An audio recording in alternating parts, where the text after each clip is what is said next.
Okay, it's been a while. Thank work and being unwell for that.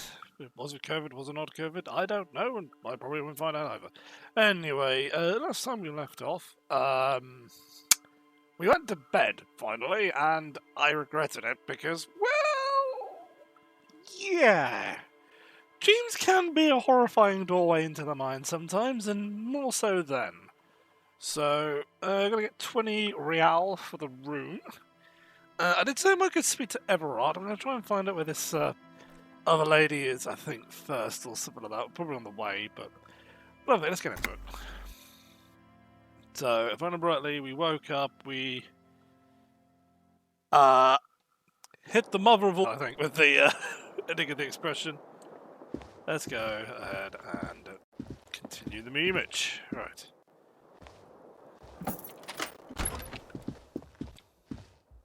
That's the same temperature as yesterday.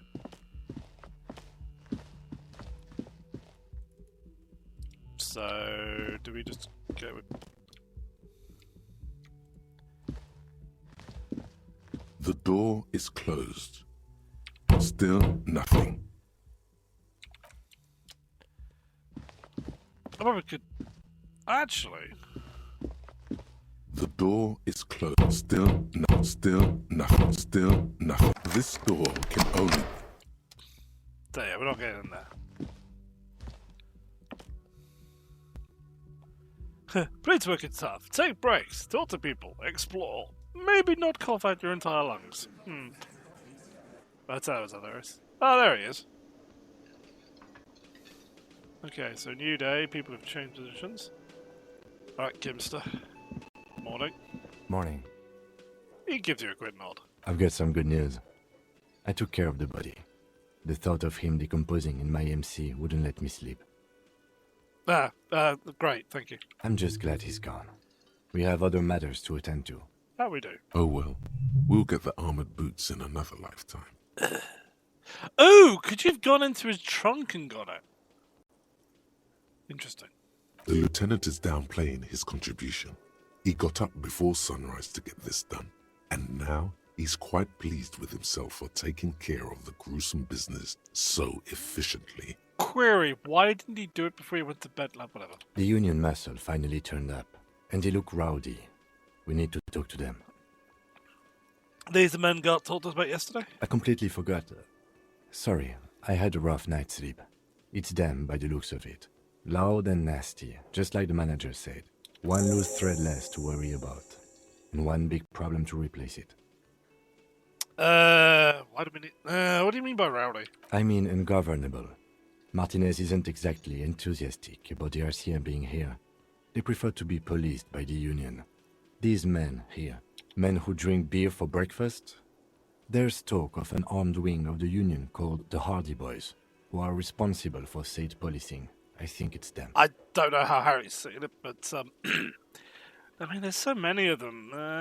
Should we just call it reinforcements? That would just escalate tensions. No captain would sign off on it. Solving one murder isn't worth a conflict between the RCM and the Debarders Union. Seems fair. In fact, even the death of 2 detectives might not warrant an all-out war. So let's keep a cool head, okay? Well, that's reassuring. Okay, sure. One more thing before we do. We don't have to talk to them immediately. We can walk right past them, continue with our business. That's tempting. Yeah, streetwise. Zoom right past. Do it on your own terms. But aren't you curious to know what they have to say about the murder? They're in no hurry to leave. They think they own the place. Anyway, I leave that choice to you. Whatever you decide is fine by me. Oh, they're in the way, so... Right. No, the door's open. There we go. Ooh. What the little wankers in there? I'll talk to the lady here. Just a moment. She's agitated, judging from the way she keeps pulling at the frayed edge of her blanket. And there's no public phones nearby? The closest phone booth is down the coast. Sorry for the inconvenience, ma'am. God looks genuinely apologetic for once. It's fine, I understand. Thank you anyway. I'm glad to see you again, dear. She says as she turns back towards her with a weary smile.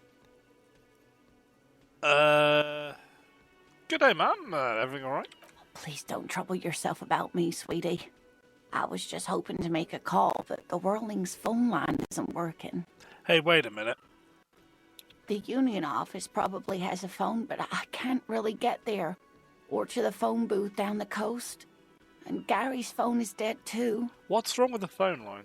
The manager was vague about it. Frowning.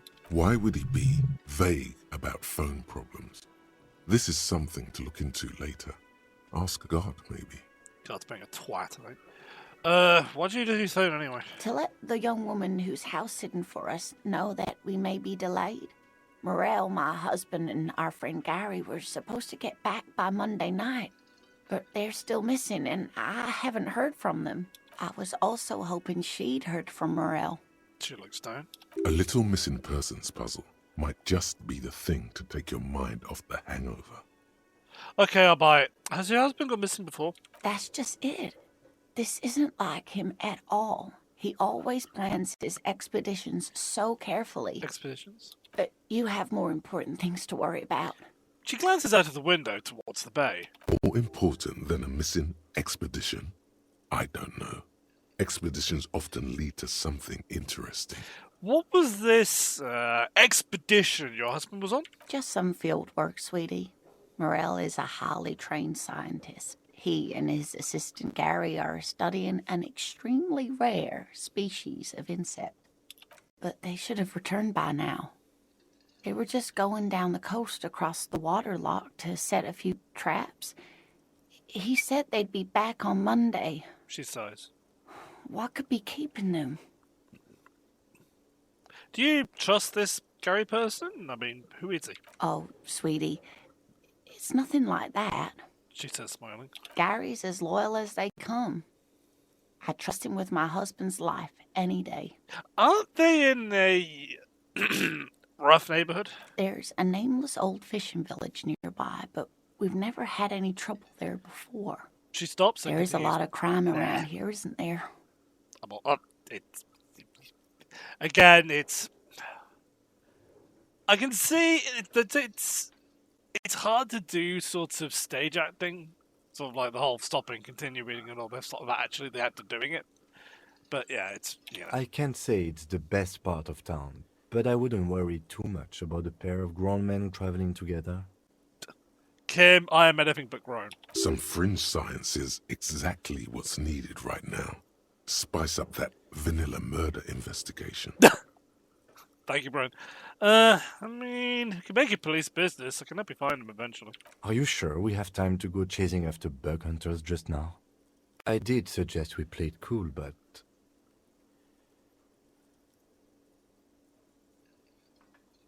It's just a little silent thing. We'll do it down the line.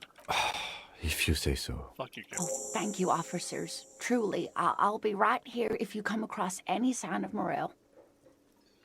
So your husband's the kind of scientist? Oh, yes. A zoologist. A cryptozoologist, to be more precise. I think we're both asking this. What was cryptozoology? I know, but I'm trying to remember. It's a pseudoscience that attempts to legitimize research into mythological beasts and urban legends. That's one opinion, yes. And people are entitled to their opinions. Fuck you, Kim. She's used to playing off such insults casually, but they still affect her. My apologies, ma'am.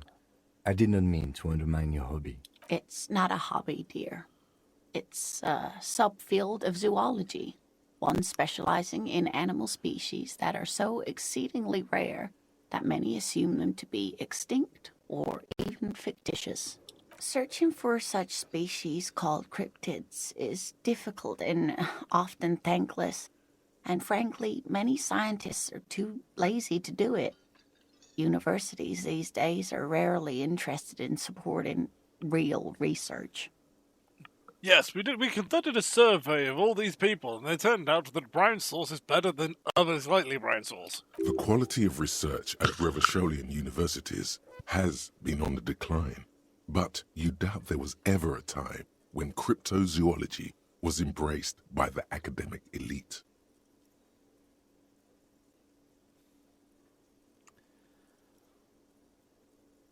Maybe we can convince it to tell us about some cool stories. Sometimes the most charming thing you can do is be reasonable in your requests. Could you tell me about just one interesting cryptid? I suppose you could use a break, and I could use a distraction. One cryptid, like you said. One. This can't turn into some kind of cryptid extravaganza. We have things to do. Kim, for fuck's sake. Alright, promise. He nods and assumes a waiting posture. Ooh, tough choice there.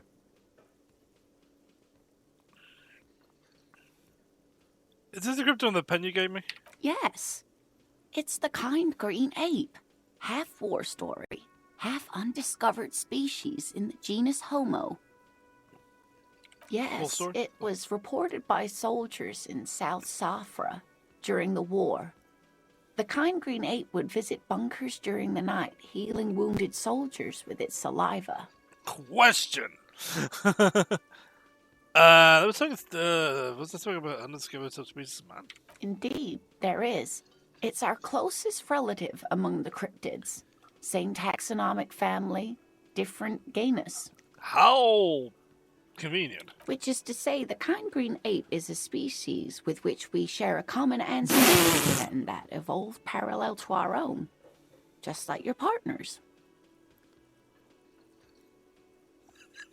I am so tempted to press 1, it's not even funny. I'm pretty sure Kim's the same species as us, to suggest otherwise is stupid. The lieutenant looks at you, pleasantly surprised. Oh, no, I didn't mean to imply that Saolites are inferior to us in many ways. You are superior. For example, your earwax doesn't have a foul odor like ours does. A tremendous evolutionary advantage, I'm sure. But perhaps we've had enough speculative biology for today? It's been educational, but suddenly we discussed something else. Of course, dear. Tell me more about Morel. Looks, character, relationship. Oh, yes. Sorry. It's searching. The quality of research at... Oh, dear. I'm not sure where to begin. What does he look like? Well, his expression is slightly grumpy, but his eyes are always bright and curious, like a small boy's. And his palms are quite coarse from all the field work, but he's quite gentle. The sound you hear, or not hearing, is me pulling out the rubber stamp, which is red in colour, and slamming it on her face. Tell us what your husband looked like. Well, his hands look like this. He might have this expression. Yeah, thanks, lady. You can't go around Revachol feeling grown men's hands. If you want to find her husband, you'll need more concrete information. Let's have another go. Why don't you try describing him in such a way that we actually could identify? You know, like one of your cryptids. Oh, well, he's a bit shorter than you, but with a larger frame. And he has longish white hair, usually a bit uncombed. You might say wild, even. The lieutenant pulls out his notebook and begins jotting down the woman's description. One other thing, he'll likely have all kinds of field gear on him, even if he's not out in the reeds, you know, just in case. How long have you been married? We'll be celebrating our 16th anniversary this autumn. Sparse lovely. Not the most numerically satisfying anniversary, but I like the less obvious milestones even more somehow. How'd you two meet? Via dating agency, I'm ashamed to say. I was looking to get back into the scene after recovering from my accident. And he'd just divorced. We hit it off and, well, here we are. She smiles wistfully. She's skipping over some important parts. Perhaps you'll find out more later. Yeah. I think I got all the information I need. Let's move on. I hope I've been useful. That's all for now, man. Right. That's the gardener? Let me handle this. The woman says to the crowd in the mess hall for 10 to you. You seem a little different today. Less hospitable. You are far from home, Lieutenant. This isn't a district known for its love of self-proclaimed militiamen. knew you weren't the gardener. That's right. I'm not a gardener. I'm a legal counselor for the Dock Workers Union. It feels like she's waiting for a reaction of some sort. Look, I don't mean any trouble. I'm literally just here to, cop. Not a muscle moves in her face, but her eyes trace yours, stern and perceptive. You are looking for Titus Hardy, who you think has information on a murder the RCM is investigating. You want to interview him. She points to the man standing in the middle of the room. That's Titus. Talk to him. But know this. I'll be keeping an eye on you. No strong arming. Nothing official. The District of Martinez does not recognize your authority to make arrests. That's bullshit. It doesn't matter if you recognize our authority. We will make an arrest if we have to. She says nothing. Her glare speaks for her. Could this be the Miss Beaufort that Easy Leo mentioned? The one Mr. Everard sent to law school? What's your role in all this? Like I already told you, I'm a legal counselor. Crossing her arms. Do you have hearing problems? Okay. You, Lizzie. Elizabeth. Miss Beaufort. I suggest not wasting time on trivial pleasantries and focusing on why you are actually here. Titus Hardy. She points to the tall man by the table. Even though she has excellent control over herself, something moved behind her eyes. In the way she stands. In her face. Easy Leo told me about you. He likes to talk a lot. You are not here to chat up the legal counsel. You are here to question these men. And what if I want to talk to you, not Titus? What you want is of no significance, officer. Don't test your authority. In Martinez, you are no one. So why are you wasting breath on me, lady? What are you going to do to me? What are we going to do to you? The union isn't going to do anything to you. It is not a crime syndicate. It is a labor organization. Goddamn right it is. If anything, it is the RCM who do things to people. But we digress. Why are you so aggressive? Aggressive? You make your living enforcing violence. These people are just dock workers. Just dock workers? Do dock workers spy on the police? We let you off easy, miss. Don't think it will happen again. Listen, you moral intern lackeys. You're a mob, enforcing the unlawful privatization of Revachol. 20 fat men in the Occident are stealing it all, and you're their bodyguards. This is where I put my hand up, point to the tree, and say, yeah! At least we don't hang people. Fuck yeah. Look at the man standing by. Yeah, there is. Yeah. See you out the back, buddy. When you're out, your friends. Let's see how tough you are then. So ask what you came to ask, or get back to your commanders.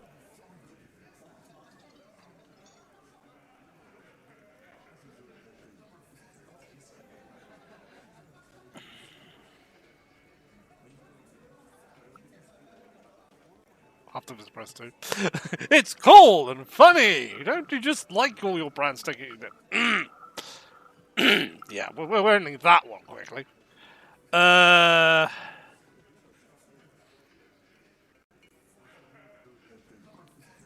let's do it. Let's ask those questions. Let's. That's not law, but hello. It's a bowl. There's spit in it. We can give tobacco. Oh, wonderful.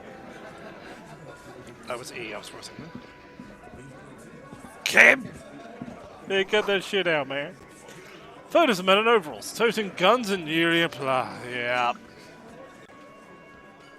You're told to keep low profile. There you go.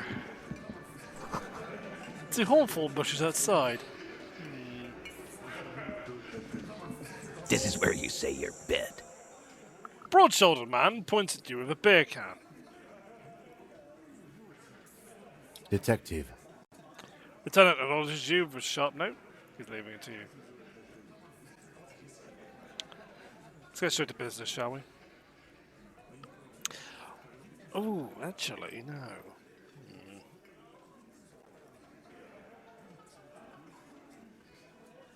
First, we need to talk about your attitude is going to get me punched in the face, and justifiably so. No,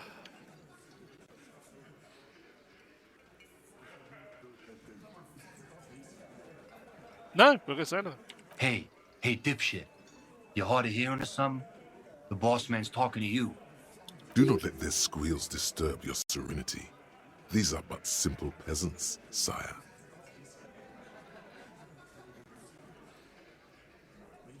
We need to talk to the man hanged out back. Oh, this is about him. A real looker, that won't. You sure took your time, huh? Waited for him to get real ripe and pretty for you. Yeah, this is the big dog, and this is the pack, so... Oh, he was a real pretty boy. Hanging up there, letting out that pretty boy smell. I also like the fact that the mic quality is a bit crap here. Because it gives the impression that he's not standing... I mean, I've got half my head blocked up at the moment. But listen, it sounds like he's off at the distance. I like that. I can't for the life of me understand why you did it. I mean, I would have just left him up there. You must really like cleaning up other people's shit. You might want to start asking your questions now. It's not going to get better than this. Do a head count first. Connect these men to the tracks you saw in the yard. Chances I like are they're how going to match. she's trying to go, yeah, it's not going to get less hostile, guys. Just screw this hostile. She wants us to leave. So that's a big suggestion that these people did it. So that's going to Starting from the right. Boot size 44. Blonde man in his 30s. Overbearingly masculine. Sitting on his right. Standard working boots. Size 45 or 46. Eldest in the room. Probably mid-50s. Smoker. Quiet. Across at the other table. Hobnailed working boots. Size 43. Gang tattoos. Mesk or Sarah Mauritian in his late 30s, early 40s. He spent his youth in Villa Labos, a housing project in the Jamrock Quarter. There were incarcerations. Hard to say what else. The ink is fading. And then, standard working boot. Steel reinforced toes. Size 46. The big dick. Wide at the shoulders and lean at the hips. Rugby cap. Fingerless gloves. And numerous scars. A little under 40. The emblem on his vest says Rowing Club. A little patch below it reads T. Hardy, Captain. In the far corner, standard working boot. Steel reinforced toes. Size 44. 40-something. Non-alcoholic beverage in hand. You squint. Is that a plectrum? And the little guy? Size 41. With the light step. Not a child, after all. An older man with a rat face. Mean, watery eyes, and 2 front teeth missing. In the middle, heaving and wheezing. Big guy. Boot size 46. Deep marks. Probably carried the victim over. He alone is 130 kilos. Add the man in armor, and you could easily exceed 220. In conclusion, these 7 are the actors on the crime scene. The footprints were theirs, but there's a discrepancy. One of them is missing. Otso? Exactly. You've stood there for about 4 seconds, not saying anything. Hit them with questions. Where's the 8th Hardy? The fuck is with you, fella?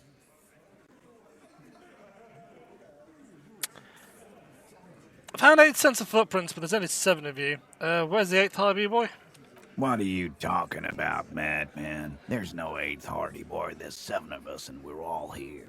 So, yeah, here we go. Or what? You want to be the 8th Hardy boy? We ain't hiring. Actually, boss, we've been talking and we think she could maybe... She? So there's an 8th Hardy, and it's a Hardy girl? Who might it be? Elizabeth? The gardener? I mean... Possible? Possible. Shut the fuck up, Glenn! I do the talking here.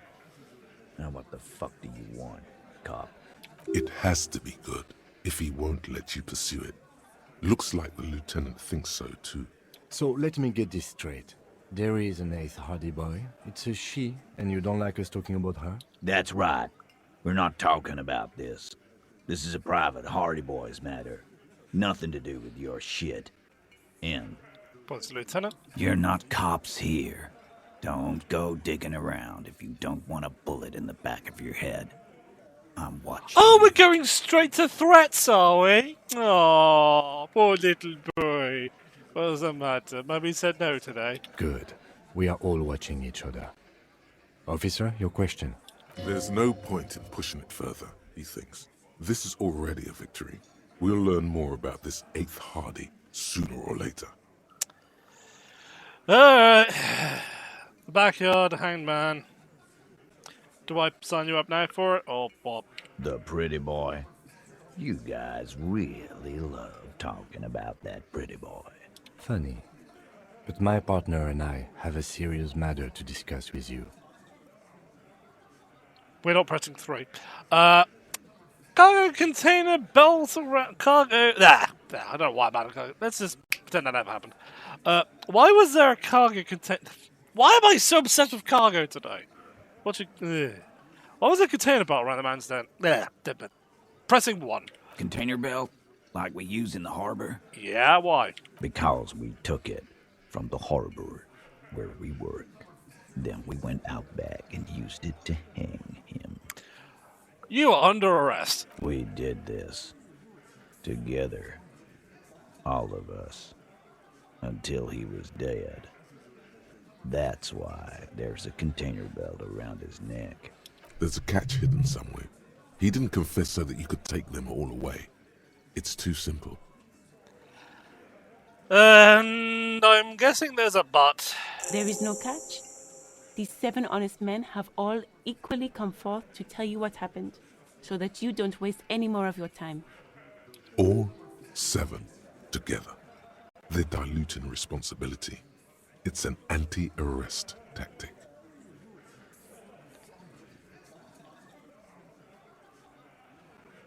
You murdered him just like that. No remorse? How many people have you sent to the Shays? Ever felt remorse for them? Chaise électrique is the method of capital punishment in Revachol under the Coalition. During the suzerain's reign, it used to be the firing squad. Or send them to Reunion to rot. For 20 years. It says no. It says that everything's worse than dying. Reunions to prison, there's only 2 best one there. I mean, even though we've lost our memory, we know.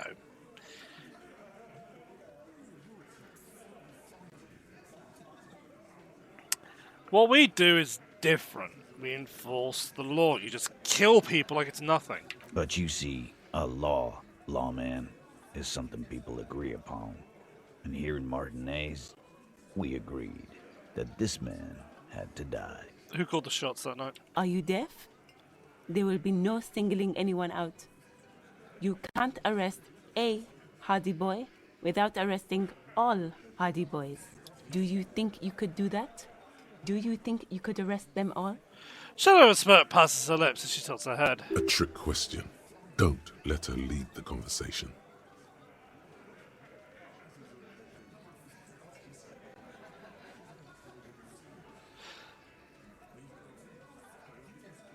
No, but seriously, who calls the shots around here? Who do you fucking think does?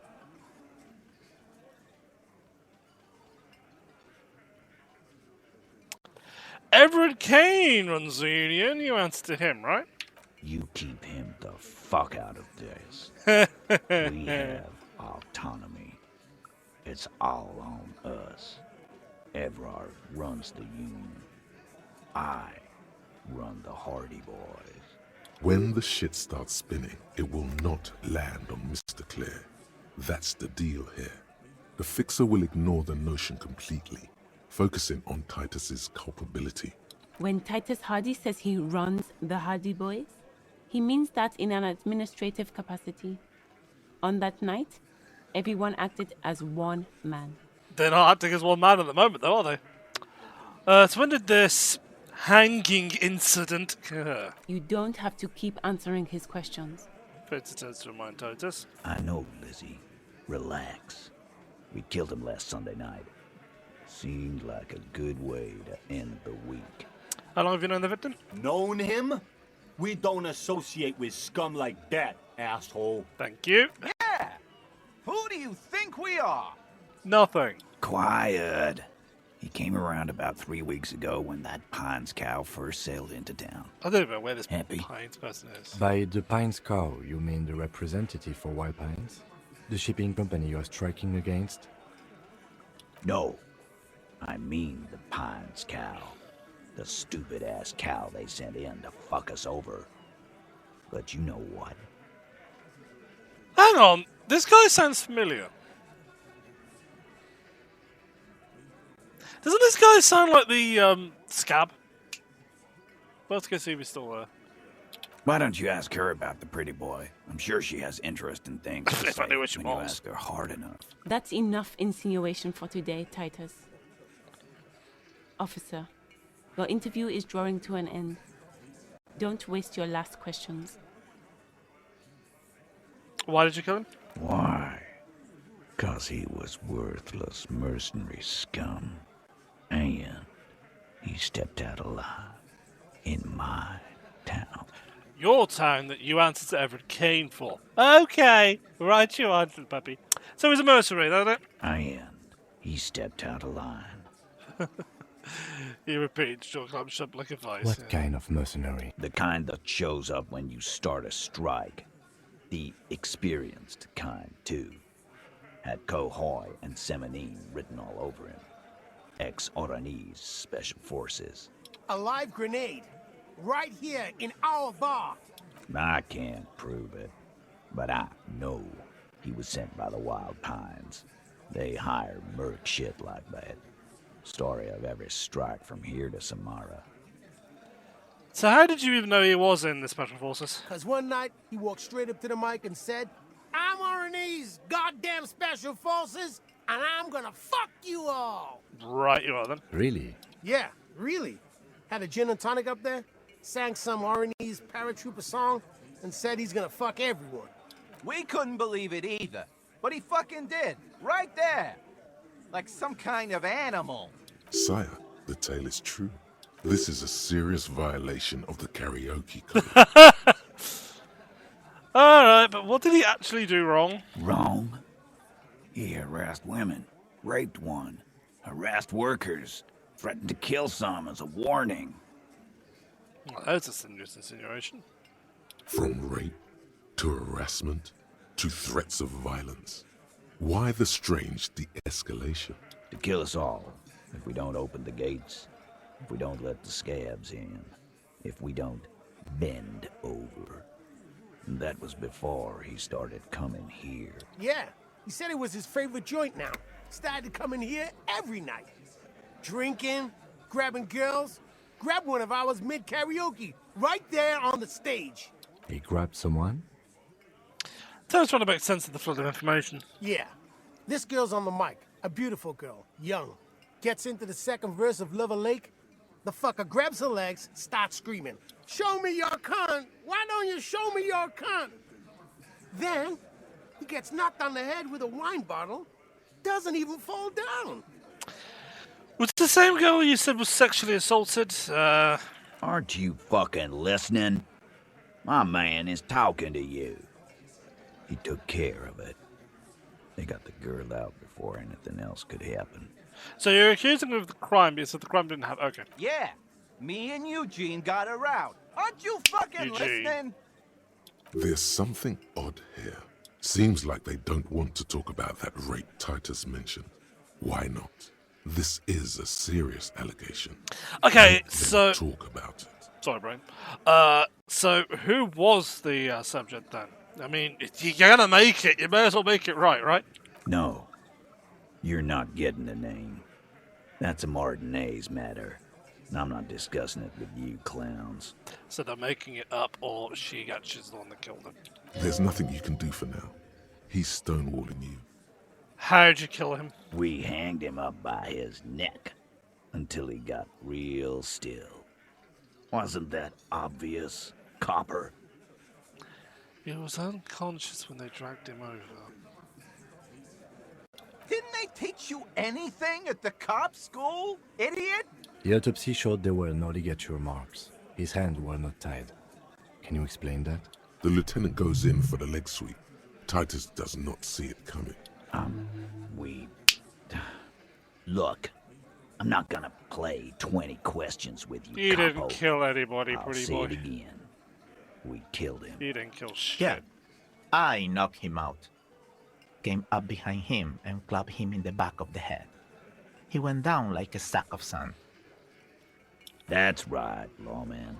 And then we hanged the fuck. Make them a bit more uncomfortable first. Then see if it all adds up.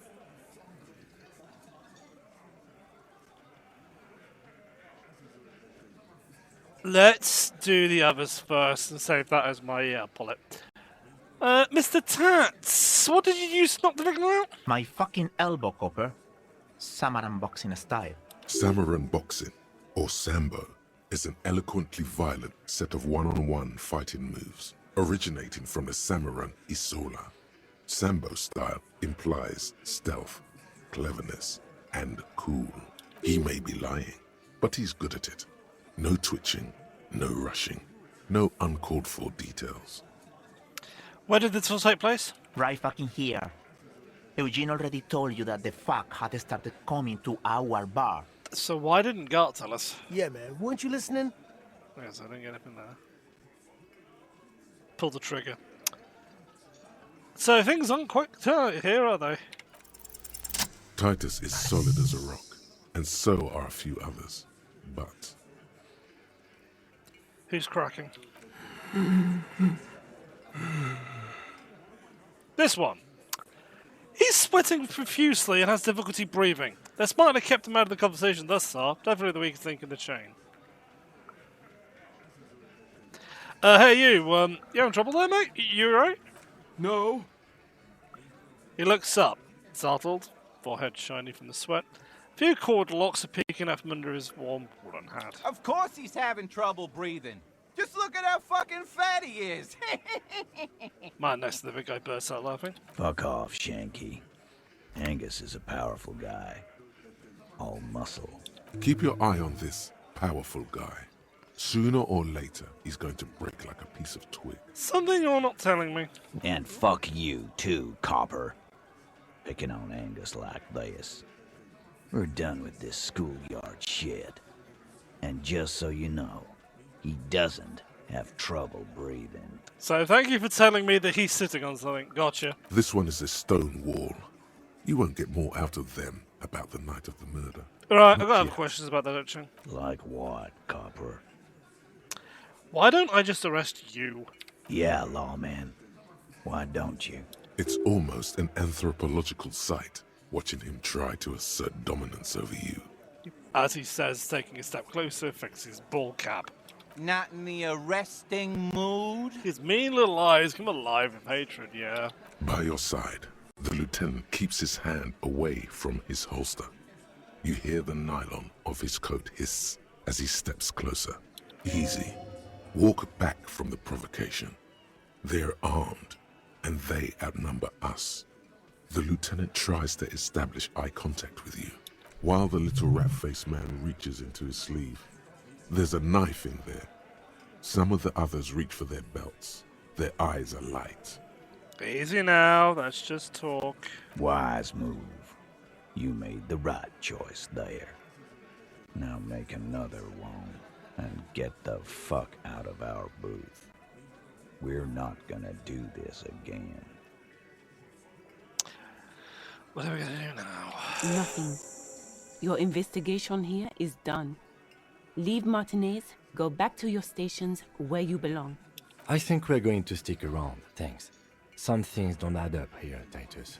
Teleclose notebook. I've done this job for long enough to know that people don't just confess to first-degree murder.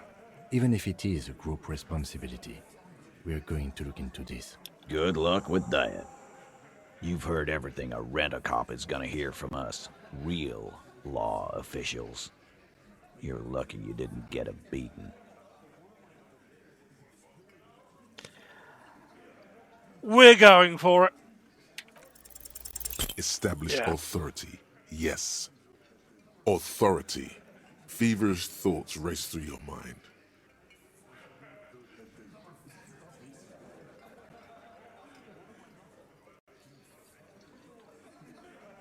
That's it. That's all I got. Did you already try the gun thing? I hear the gun thing is excellent and has great results. I need a gun first. You're probably right. The others are only there for filler, to make the gun thing pop.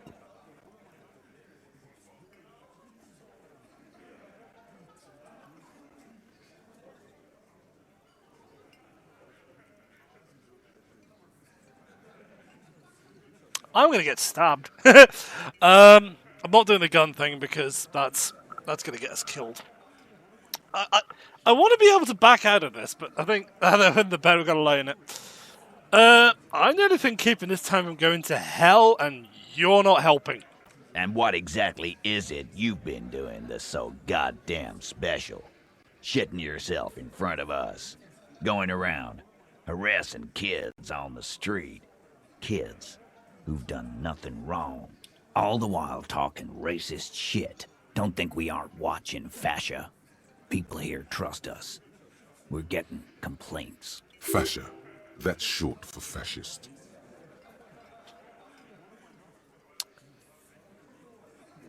Haven't said anything racist. Of course you have. You've been calling people kip left and right, inciting race violence in my town. No, you're just finding excuses. Callie said they've been trying to set up a race rally, whatever the fuck that means. Trying to get the kips out of Revachol before the economy goes to shit. I'm not racist, just look at my fucking partner. He's not racist, and there is no rally. There is no Carly either. It's a joke. Let's move on. I'll get some air. What happened? You got your ass handed to you. Always go with the gun. How are you going to get out of this now? We're going to leave. I haven't got a gun, and I'm not going to ask my partner for one. Right, that was a waste of time. I might have to look up where... Pun is. This guy got something to say. It's all about money, you know? No, I don't. I'll have a chat to Gart, actually.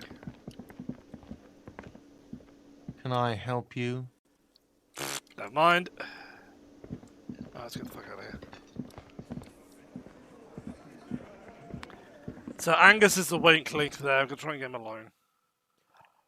And Elizabeth there is basically just, yeah, we know who did it, but we're going to sit on it.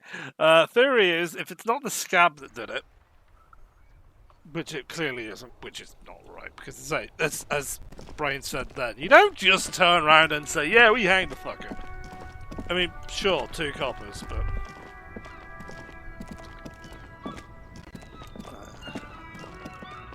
would you be over by the harbour? Welcome to Missouri. This guy, okay, so it's not the same. Right to work! Right to work! Shame on you!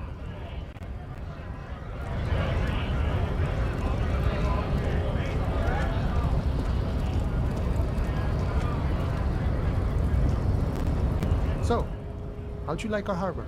You've been in there, he means. Talked to the boss man too, probably. Maybe he's open.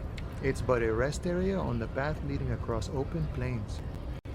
He notes solemnly, then turns to you, wide smile dawning his face. Right. You talk to the boss, eye to eye, like men of the plain. If you have any more questions, I'm set to talk. Actually, what do you know anything about the Hardy Boys? Los Ardis? They're an independent militant group. A bit too high-strung, but it comes with the responsibility. They're sort of like you. Preserve the rule of law and all that. Except it's Everard's law. But really, they're just like you. Yeah, so... Oh, this is my town, all this stuff. Yeah, except you're taking orders from someone else. Can I tell me who know about the armor? The little boy had it good on his promise. Promise? To get me into trouble. To sick the pigs on me. Pardon the choice of words. Not mine. What happened? I was asked to look into that armor situation. Official Union probe, you know.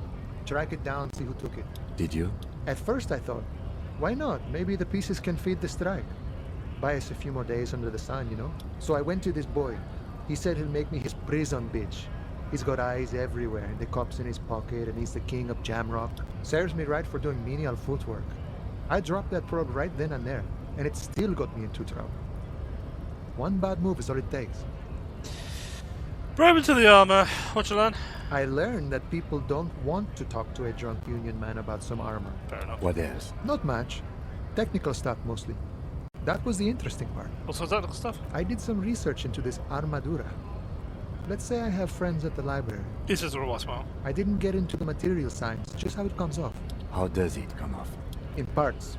4 in total. The helmet was the first to go. The kid says he tore it off and kicked it into the sea. I believe him.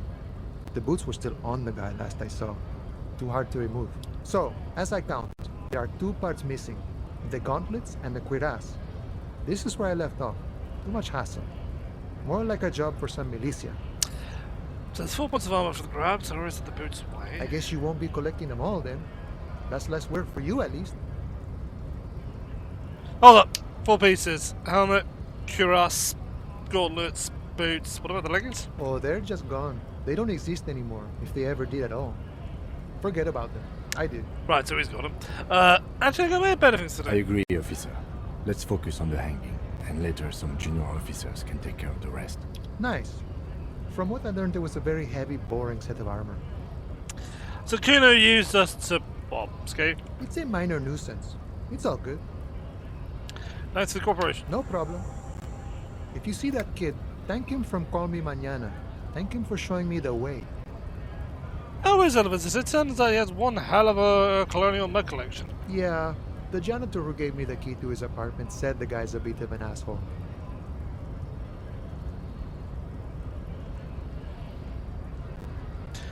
Yeah, his mud collection certainly was best antiquated social values. Like I said before, I don't know much about this weasel, but the bossman said he's a real piece of work.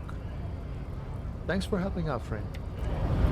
Right, so it'd be interesting. Actually, that would be interesting. Pleasure. I wish to go there. I'd leave, but I don't want to get beaten up. There you go.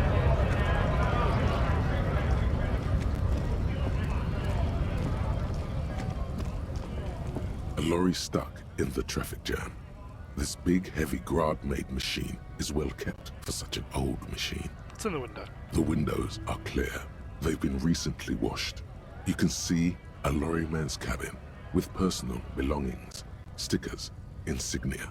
What about the stickers? The driver has adorned his space with a substantial collection of peculiar paraphernalia. Proclamations about honor, strength, and purity are glued to various panels. Fair. A large metal pendant hangs from the rear view mirror. The pendant features a sun crown with wavy rays. It is the seal of Royalist era Revachol. Wouldn't that be similar to what we saw in the quote-unquote Weasel's department? What about the back seat? The back end of the cabin has a small perch to sleep, large ashtrays. There are several suns and wheels sewn into the curtains. A book with ragged edges catches your notice. The front cover features a large, muscular man. The title reads, Man from Eamdal in the Lost City of the Pygmies. Racist nationalist paraphernalia. Not unusual in this part of town. This is our guy. You're not supposed to racist lorry driver. But this lorry belongs to our tough guy? Likely, yes. This guy's proud of who he is. Drapes it all over his machine. There he is, in front of Rita, smoking nervously, hoping it's over. Funny.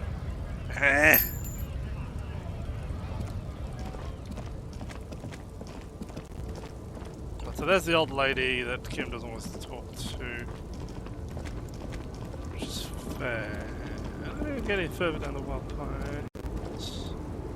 So I'm trying to remember where this lady is. Can we say anything to Kim? Yes? No.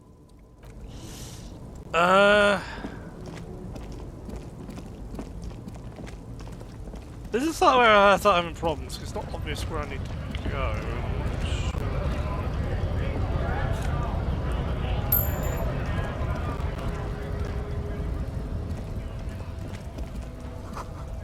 Jump Jams, a popular music mag. A glossy magazine, most able-bodied men.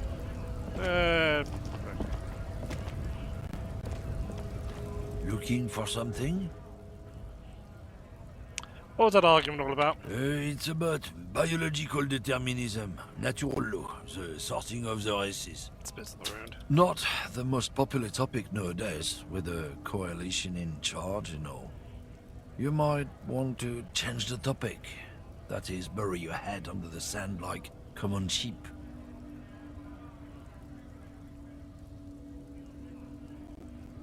Oh, so you're just a racist. That makes sense. I'm not just racist. Look, I've read books. Huh?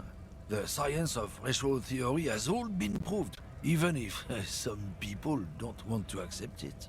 People who've studied these things say that you and me are superior by design. So, naturally, we Occidentals should be in charge. Obviously, you can see the merits in that. Yeah, I really can tell you're a prime example of superior design. Open your eyes. Haven't you noticed something different lately? An unfortunate downturn, maybe? Huh? When members of the superior race cease to believe in their innate superiority, they stop competing for resources. Wrong. And? This concerns you, policeman, so you better be vigilant. The damn kips are showing up good lately. Same with the mosquitoes. And the other intruder species too. They're on the precipice of cultural... Cultural victory? What is this then? I've made up my mind. You want to hear it? Oh? I'm not down with this. Why don't you go fuck yourself? Don't push your luck, runt. Looking for something odd? Come to tell me to fuck off again? What's your then? Oh, not much anymore. I'm here to pick up some cargo, but the dock workers are on strike, so what cargo we're it's supposed to pick up? sit and wet on your ass situation. Apples. Apples is exactly the kind of thing you'd say if you had something to hide. Apples. Yeah, apples. I take it you had... Back off. Bin! I bin pills! My favourite kind of pills! Yeah. I ain't wasting any more brain cells on that asshole. Anyway, right. Where did I talk to you? Start staggering you, cool guy. No. Stuck in the rain in a traffic jam, man. What's on your mind? What's see in his eyes? Ease into it. Don't go too far. This seems like a personal matter. My man, I want to know about your... No. Hey Tommy, spill the beans, what's troubling you, mate? You really are the law, aren't you? I get that being bluntly observant and inquisitive comes with the territory, but it certainly doesn't help with your conversational skills, does it?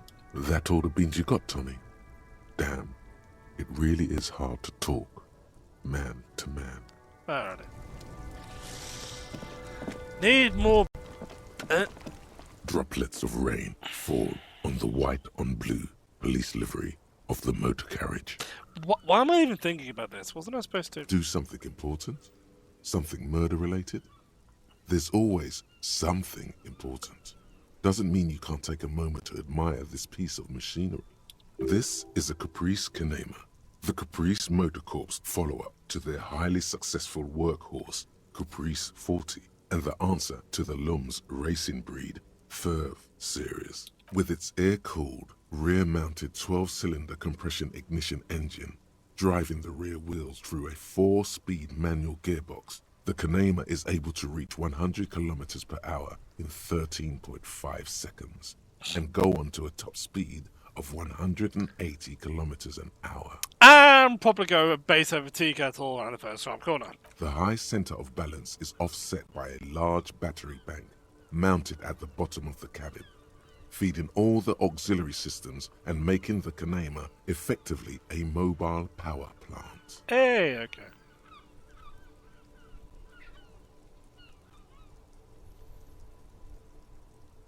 Look at the motor carriage itself. Even at a standstill, the unibody Caprice Kinema looks sleek and dynamic. The cabin is tilted frontward to give it a more aggressive, hunched look. Someone has waxed it recently.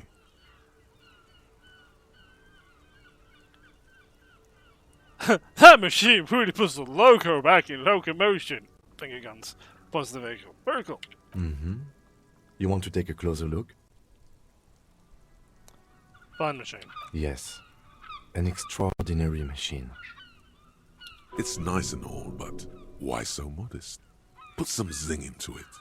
Flare it up. I mean, he did Slam give us it the down. spinners to sell, so... Helium headlights would improve the range and quality of the visual field a lot. Yeah, what about switching to helium headlights? Actually, I have a pair at home. Just haven't gotten around to fitting them yet. I need to lay some wiring for the ballast first. When we get this solved, we can do it together, maybe? Maybe. Yes, definitely maybe. And means no. What's it back in there? 130.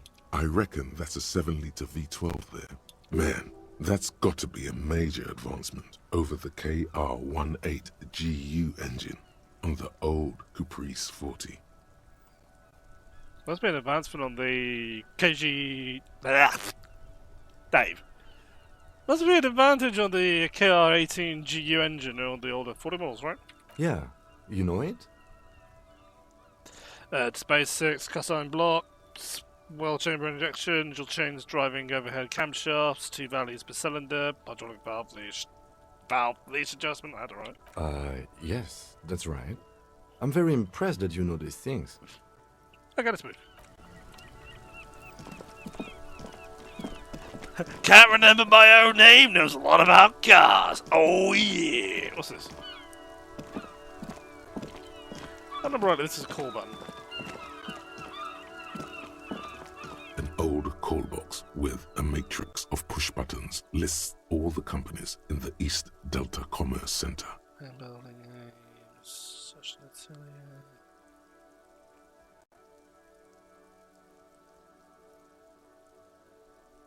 This button looks new, but... Huh. This button looks new. It's probably not connected yet. I'm not seeing anything that's popping up here, so let's not do that. Oh, that's what she is, okay.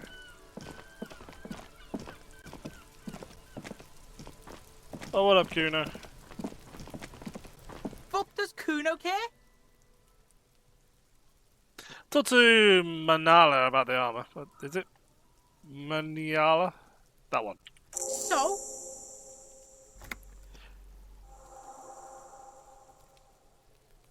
Told me you're supposed to set the pigs on him? Yeah, so? Kuno did sick the pigs on him. Kuno's a man of his word. Kuno sent your fat ass running around like jello. Look, pig. Kuno sent you to rough some people up. Kuno played you. That happened. Now you and Kuno should move on. I will remember this. You got fucked. You got fucked, pig. Fucked bad. Of course you're gonna remember this. Now get the fuck out of here, Grief and the Kuno. After this shit, you better have something real interesting to say if you want to stay in Kuno's face. The fuck about it?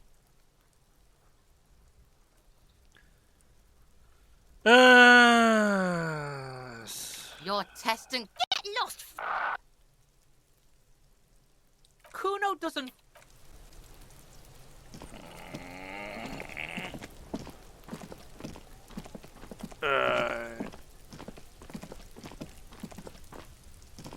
Kuno's gonna have a fucking heart attack. What? No, I told you about that? Maybe not, I guess. So, she might be the person I need to speak to. I need to double check. I was in the notes.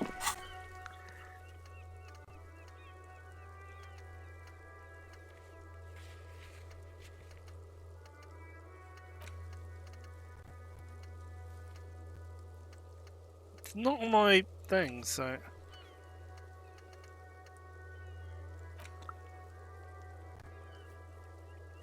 I'm not sure why it's not up here. Because surely I'd have made a note. Let's go see if this is the right one.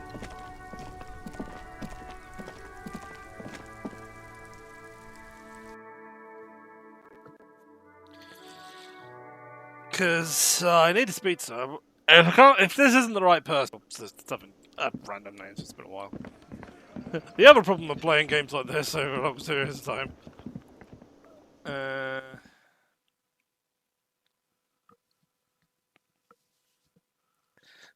Drugs raise lightning cats, but they're bad for Mr. I woke up and completely forgot who I was.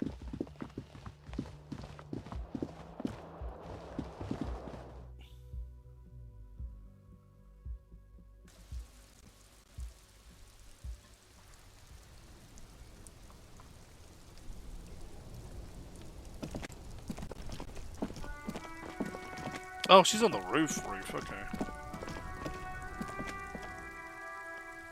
How the fuck do I get up there? Question about cat, but yeah. Well, that's the thing about games like this. I'm not very good at them.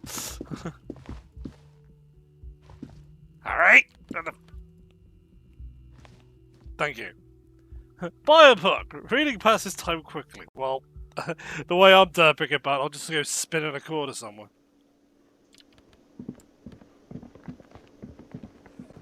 Oh no. Smart as have been sliced, you can see through them. The man ponders his cooking utensils and gives you a little nod, acknowledging your presence. Do you know what's behind that door? He looks up at you, then looks away quickly, shrugging and muttering something to himself. Shrugging is an international sign for, no, I don't know what's behind that door. Why do I keep holding Where am I? Why do I keep holding in caps lock?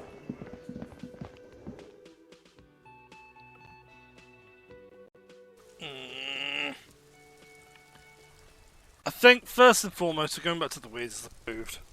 I bet everything's moved before we go to tackle Everard.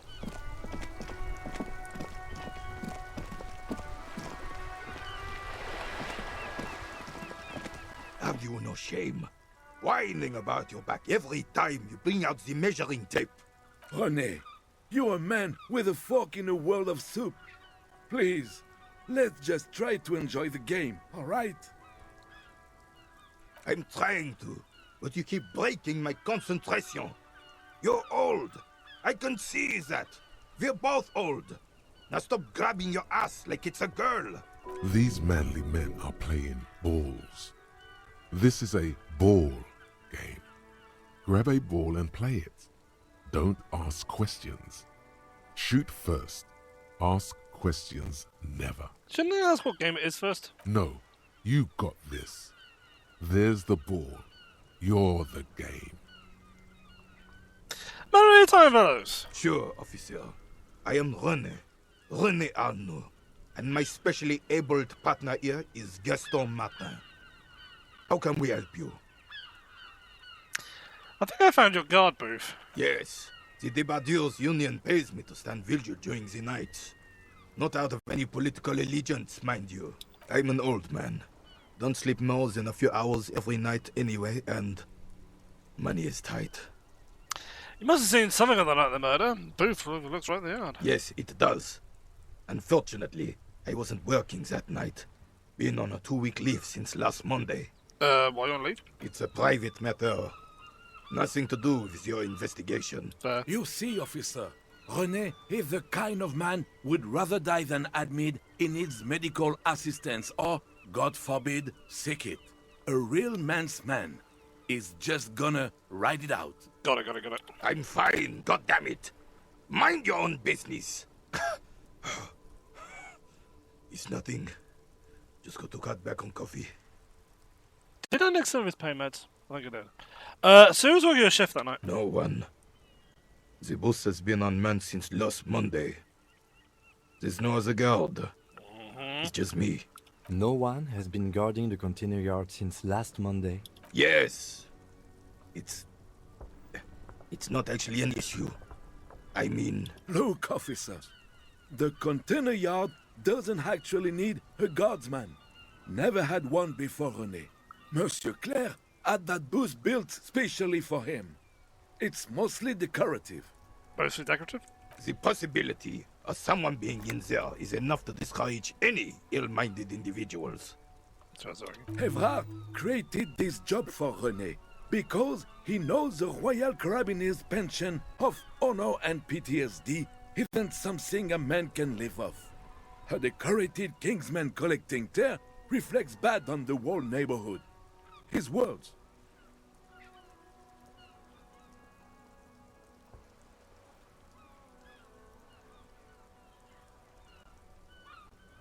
That's nothing wrong with tar collecting. It's my side thing too. Oh, I didn't mean to imply there's something wrong with that. I do it too. Everyone does it. It's an excellent side thing. Yes, yes, yes. Can we conclude the topic of my guard boost now? Saw a picture in there. Who's the girl? She is nobody. This is none of your concern, and I refuse to discuss my private affairs with the RCM. The lady is Jeanne-Marie Beaulieu, and she sure as hell wasn't a nobody. Got it, thanks. Yes, yes.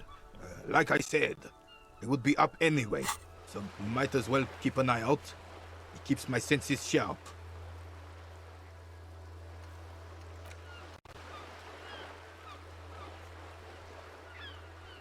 Okay. Do you know anything about the hangman backyard of the wedding rigs? Unfortunately, I don't. Unlike most of the locals, I have no qualms about assisting law enforcement. But this affair has passed me by completely. And most of the locals? In Martinez, the union is the law. So can you really blame them? You don't run with cops. Cop is a pejorative term. I don't have a problem with policemen. On the contrary, I admire the effort to bring order to our streets. He doesn't know about the crime. Your time is better spent discussing politics. So you don't know anything? If I knew, I would not be afraid to tell you. I simply don't. I'm an old man, not a coward. The daily business of the riffraff no longer concerns me. 'Tis true, sire. He knows nothing. Thanks for your time. Right, that's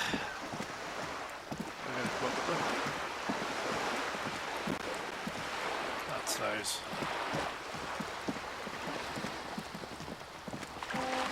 Emerald Doritos. Bird! Alright. Oh, wait, no, it's... Whoa! Oh, yeah. I was thinking, hey, that's new, someone's bleeding out over here. It's like, no, wait, no. Didn't let those locked. There must be another way into the building. Balcony overlooking the guard and the hanging. Spoke that there could be a witness. Talk to him. You see a young man on a balcony nursing a cigarette. His eyes have been following you for a while. Not looking for any trouble, officer. He says in a quiet voice. Despite the cold, his shirt hangs unbuttoned on his throne. No trouble from me. I just want to know what's going on around here. I don't want to be seen talking to the gendarmerie, if that's okay. I just want to finish my cigarette. Don't let him go. This could be your witness. The balcony has a great view of the whole thing. Actually. Is it really that important? Like a nervous cat, he keeps stealing looks at the neighboring windows. All right, but make it quick. Once I finish this cigarette, I have to run. Can you tell me your name? My name?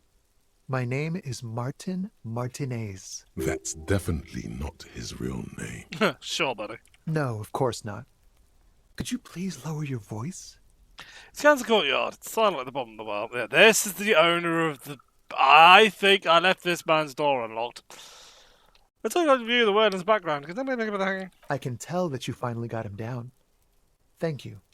It was quite a disturbing sight, even by Martinez standards. What were you doing last Sunday? Oh. You already asked me that, didn't you? Wait, is someone else investigating the lynching? Did you? No, not you two. Some more muscular type. And when did you speak to this more muscular gentleman? Last week? I don't know. Look. He looks around the courtyard again, all patio chairs and dead-out plants litter the scene. He's an actor, declaiming a soliloquy. See how you hang on his every word? You didn't answer the question. What were you doing last Sunday?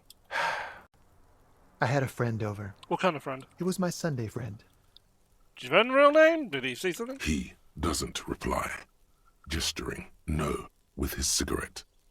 In the neighboring windows, you can see faint reflections of his silhouette. Alright, we'll talk later. From different angles. Alright, we'll talk later. No. We won't. He takes one last drag of a cigarette before slipping out on the balcony. Now, if you'll excuse me, I really need to get going. Time to bring out your secret charm. Tears and begging. Show him your emotional side. Throw yourself before his very feet like a dog. What do you want from me? Do you want me to cry, huh? No, for God's sake, I don't want you to cry. He takes a quick step around and looks around, clearly disturbed. Listen, I really have to go. Flick of his wrist, he sends a distinguished figure sailing over the road. Good luck with the investigation. He says, walking away.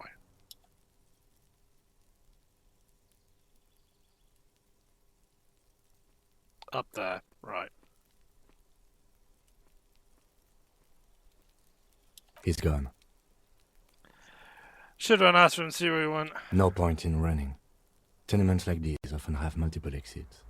If he doesn't want to talk to us, then he'll know how to hide himself. So we just give up? He could be a witness. Him or his Sunday friend.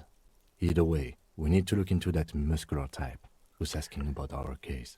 There has to be a way of getting inside the building. Once we've found a way in, we can ask around for his apartment. Right, let's do that. My camera's gone. There we go. Oh, there. A stone, like any other, lying in a whirl of sleet and mud. Maybe there's something under it. Boop. There's a key beneath it, rusty from the dirt. This must be for the front door. Pity it doesn't have the apartment number on it. This building has hundreds of apartments. And how are we going to find the right one? We'll just have to go in and see. Fuck you, good. Right, so it was here.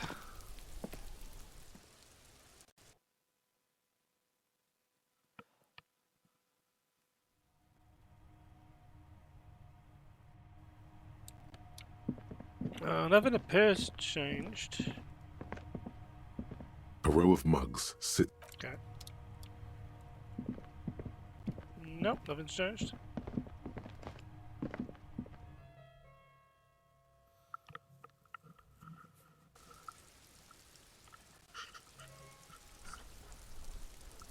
I think that's where the person is, because I think I need to speak to her. Alternatively,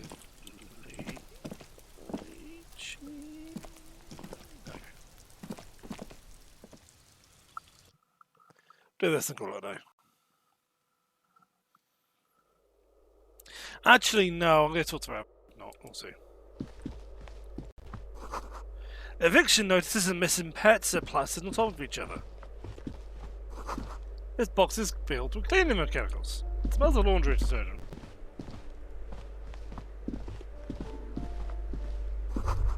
An old shoe rack.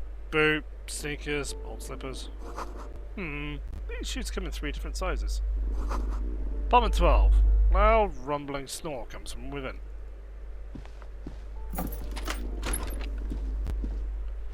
Hang on a moment.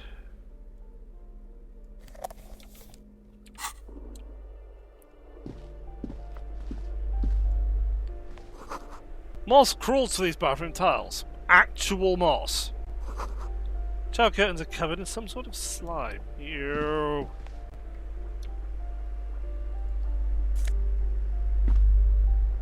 Oh, nice.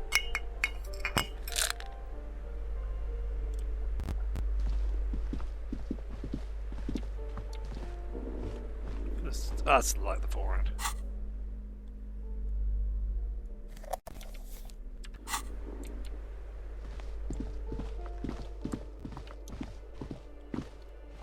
Hello.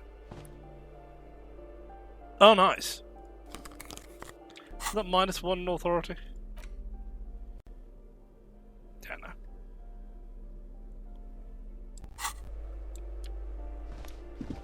Think about it. Someone has joined a 5-pointed star on the wall.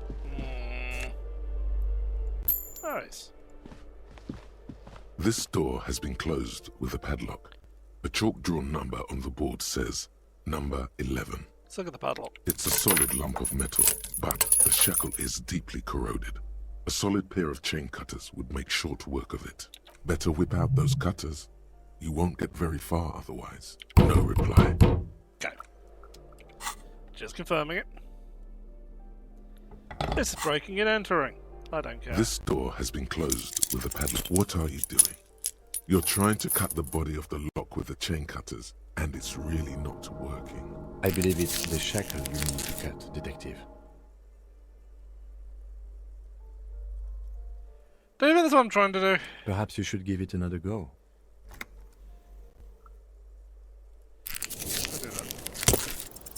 The shackle snaps like a twig, and the lock falls to the floor with a little thud. After you, Detective. So Kim's just okay with us just breaking, entering here.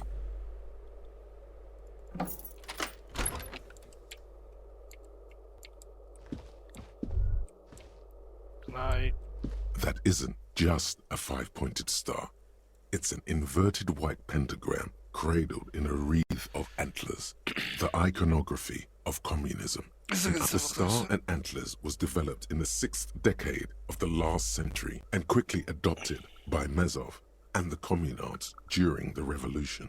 Even today, half a century after, the star and antlers retains the ability to evoke hope, disappointment, and fear in equal measure. So why is it upside down? To symbolize the toppling of the old order.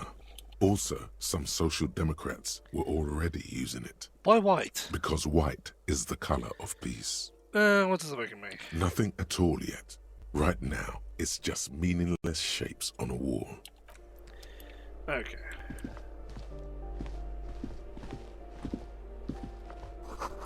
Flamboyant poster of a white star. Real lithographic. Boots, fuck me.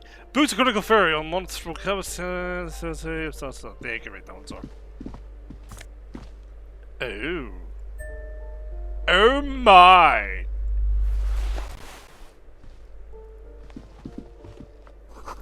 Photos of revolutionaries posing with guns. A plaster cast bust depicts a middle-aged man with impressive sideburns. The name on the plinth reads Kraz Mazov. Kraz Mazov, nom de guerre, was an economist and a theoretical historian. He was a leading figure in the Grad side of the turn-of-the-century revolution, where he headed the 9-day government. Mazov is considered the father of scientific communism, Mazovian thought, or Mazovianism. Wait. Text says 11, voice says 9. Interesting. Why does the tenant have a bust of Krasmarov in the bedroom? The white star, the photos on the wall. I think we have broken into the apartment of a young communard. How fitting. Revolutionaries do love to pose with their guns. Yep, they sure do. Let's close the door.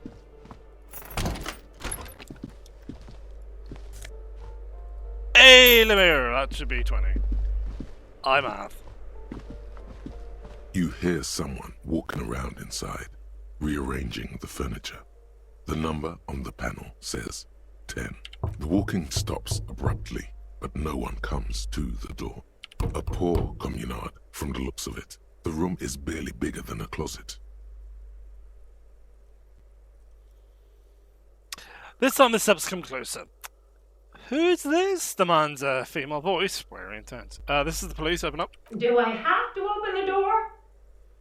You hear the clacking of heels again, as the other side walks up right to the door. Turns out getting a defensive edge. Do you have a warrant? I'm not obligated to open the door if you don't have a warrant. Let's go. We don't have a reason to get inside that apartment. It's generally easier to do things if you have literally any reason. Yeah, let's leave that one. Door number 9 is locked. Apartment 8. The mailbox is overflowing. Box! Money!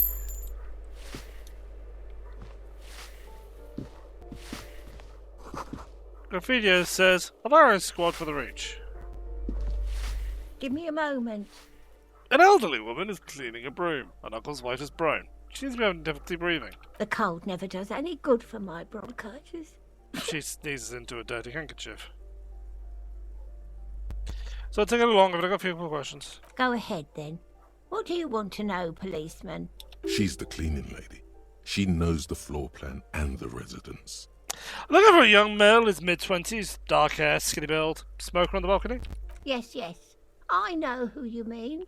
The scrawny boy who's always smoking like the devil, right? She looks at the other end of the hallway. Somewhere in the building, a child starts crying. You hear a radio tuned to a talk show and someone taking a shower. What's he in trouble for? No trouble, I just want to talk to him. Do you know where he lives? Talk? The cleaning lady starts laughing, but it turns into a violent coughing spasm. She squeezes a broom, trying to catch her breath. What was so funny about that? He lives upstairs in room 28. Go to the balcony. It's one of those doors there. He's usually home in the evening. Thank you. We should go check out his apartment on the balcony. See if he's home. Who are you? I'm no one. Just an old woman who cleans these hallways. Do you live it? If you can call it living. I have a little room upstairs right next to the coal room. It's barely bigger than a closet. But I don't complain, no. I have my bed and my aching bones to keep me company. And that's all I need from this world. She hasn't spoken to anyone for a while. Even her sentences feel rusty. Thank you, I'm off. That's all we're not getting into that. That reads, foreclosed by the Martinez Realty Associations. Oh my.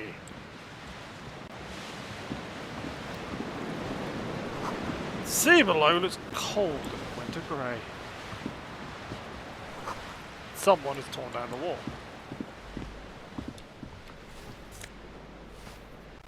Nice. An old grocer looks at the table and checks. What happened here?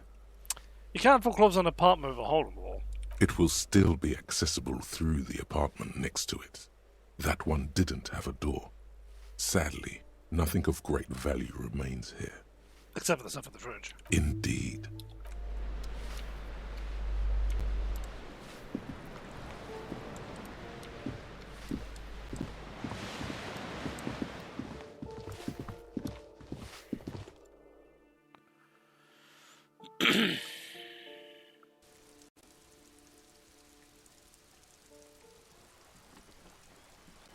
Theory about it being the scab is a bit. Oh, we're over here. Right, so. Ah! Ooh, the piggies have learned how to saunter up staircases. I didn't think you could do that with hooves. But here you are. That's right, we evolved. Yeah, I can see that. Cool mutations. That smell coming from her paint bucket. It's not paint. It's heavy fuel oil. Red-dyed heavy fuel oil is only used in government vehicles, or at least that's the idea. Keep looking off to the side. What you looking at? The lieutenant furrows his brow at another one of your eccentricisms. She nods disdainfully towards a woman performing maintenance of the boat near the dock near the pier. Hatred, disgust. It's difficult to tell which of the two is more present in her girlish features. The woman on the boat does not notice her staring. That is on her. Someone's got to keep an eye on her. Ozon is an archipelago 2 days' travel away from Rivershaw. Its moneyed residents, used to posh restaurants and upscale boutiques, rarely have reason to visit Martinez. Here is she. Probably the Wild Pines rep. We should talk to her. She's a professional negotiator, though. I have the feeling she will be very cooperative while telling us nothing. You should take the lead. Ask her unexpected questions, you know? Do your thing. Don't be afraid to get a bit wacky. Throwing her off is our best bet. Gotcha. Good idea, piggies. Run along now. Fuck her shit up good. Impound that boat while you're at it.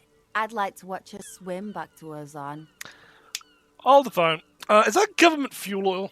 What did you think I was using? Aquarels? Sucked it out of a cop's fuel tank myself. Back in Jamrock. But hand it over. Or what? You'll push me off this ledge and pry the bucket from my dead hands? Catch you later, Cindy. Right, don't swear at me. What'd I do? Blocks. We're going to talk to them. Hey! Kim, did you just phase through that? So someone lives back there. Probably Kuna. Oh, thanks.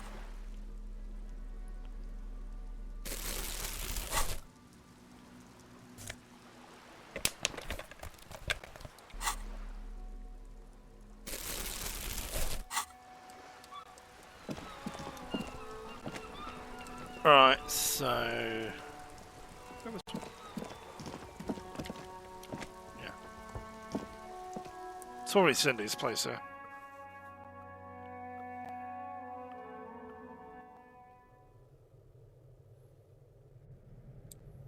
Oh, yeah. 100 tiny feet go only for the great. Rats of the city.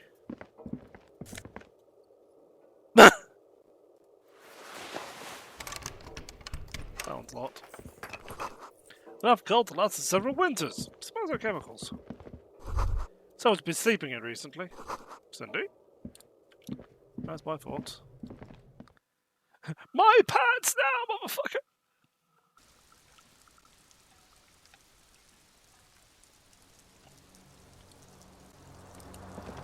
Alrighty.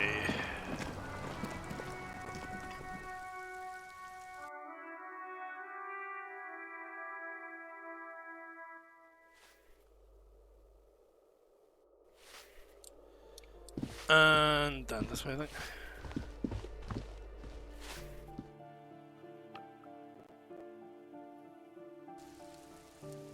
I think I've leveled up recently. Well, let's check that before I go any further.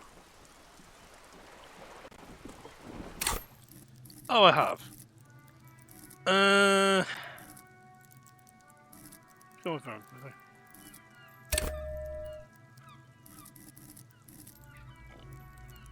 And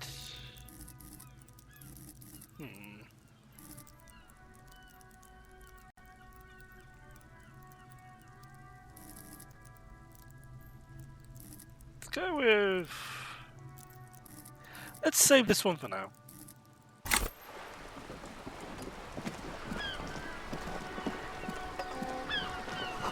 Looks like there was more construction there once, decades ago.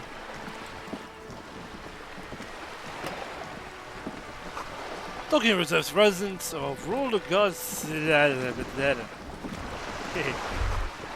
remember the wording is much bigger than this sloop. They're worth more than you'll ever earn in all your life. A striking woman leans against the cabin top of her sailing boat, smiling as you approach. Her green raincoat glistens with droplets. A silk scarf is tied around her throat. And we'll finish this conversation off. Good morning, officers. I'm Joyce. She extends a hand in greeting. Joyce L. Messier. I represent the board of Wild Pines, the owners of the harbour. You gentlemen must be from the RCM. Go shake your hand. I'm glad to see you here. Like steel, there is strength there. If she wanted, she could sink her nails deep into your skin. I was dispatched to handle a strike, not a lynching. Anything I can do to assist the RCM in this matter, I will, gladly. That is good to hear, madame. My colleague will take the lead on this interview. I should let you know that he is recovering from an unusual medical episode. Very unusual. But I can assure you of his ultimate competence. Kim is setting me up with a grease pan.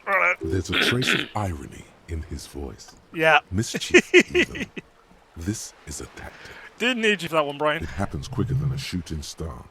But did the lieutenant just wink at you? How interesting. I wish you a swift recovery. In the meanwhile, you have my full cooperation, and the full cooperation of the Wild Pines group. You're on a boat! Why, yes I am.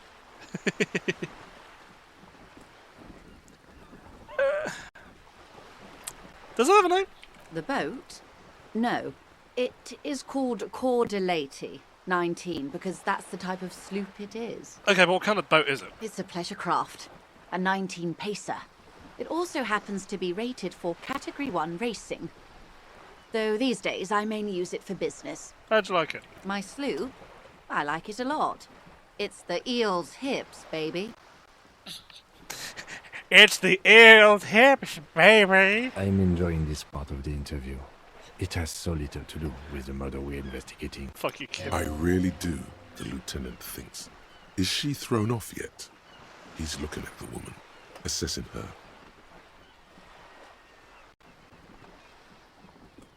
Not a lot of people on boats, are there? Of course there are. We're on an archipelago. How else are you supposed to get around? We're on archipelago? Yes, we are. We are on Le Caillou. Technically, the neighboring Ozone and Fas Alamer island groups are archipelagos, while La Caillou, by contrast, is a single fertile landmass, the fourth largest island in the world. It is not an archipelago. And I thought La Caillou was one big island. Okay, if you want to get technical. The point is, we're all on islands here, and sail is still the most expedient way to get from one island to another, especially when you're in a hurry to resolve a strike. About this boat of yours. She nods attentively. Do you have a license for it? Officer, I assure you I'm a highly qualified pleasure craft operator. The crowns of her teeth are porcelain, white as the boat's hull as she smiles. Her nonchalance might be related to something called the Wayfarer Act, a law that says she doesn't need a license. Sly fox, you're not aggressive enough to harass her further on this. Okay, so that's good.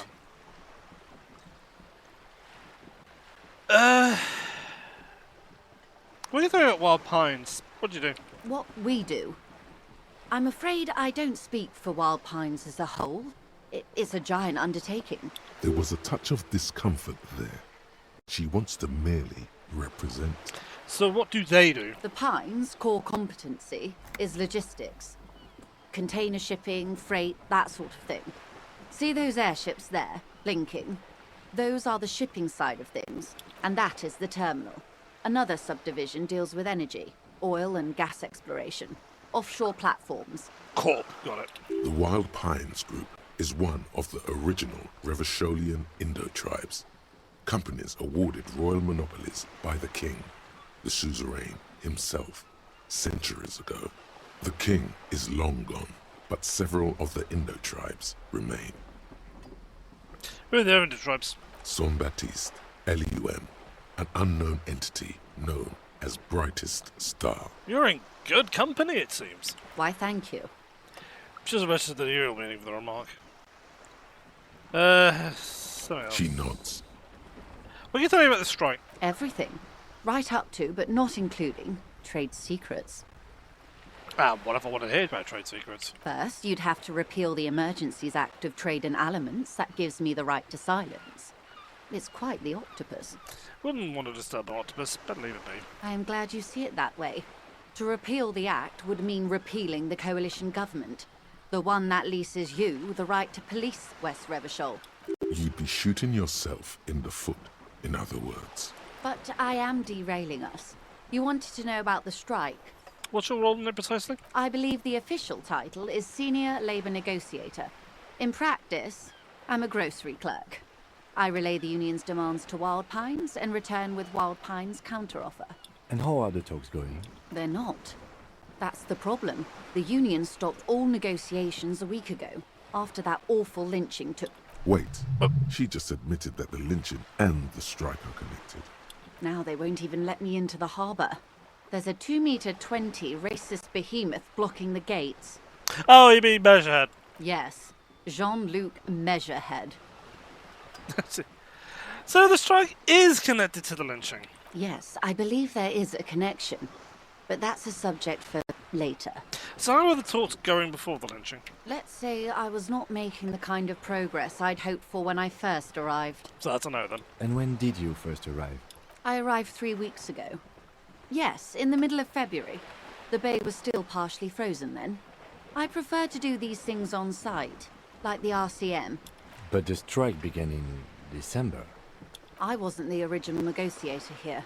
I took over after Mr. Gaumont hit a wall with Mr. Clare, the union boss. Mr. Clare refused to speak with Gaumont despite concessions he'd granted the union in prior negotiations. This isn't the first time the union has gone on strike. Heavens no. There have been 2 prior strikes. Both times the union won significant concessions, including overtime pay and a medical plan. This time their demands are more, I guess you could say, aggressive. Ludicrous even. It's meant. So what happened to this Guillemot? Mr. Clare told him to... how did he put it? She pauses to compose herself. Fuck off, midget. Gaumont is short of stature, you see. Okay then. Yes. Keep in mind, this is a negotiator Mr. Clare has worked with before, and who was more than fair with him and the union. So what's the demands? There are leaflets everywhere, and banners. What did they say again? Oh yes, every worker, a member of the board. Most of the workers probably don't know what that means. Seems I have no idea about business. In its defense, another said, demand democracy. Pretty tame stuff compared to every worker, a member of the board. What does that even mean? It's quite simple, you see. Every time the Wild Pines group makes a decision, about what?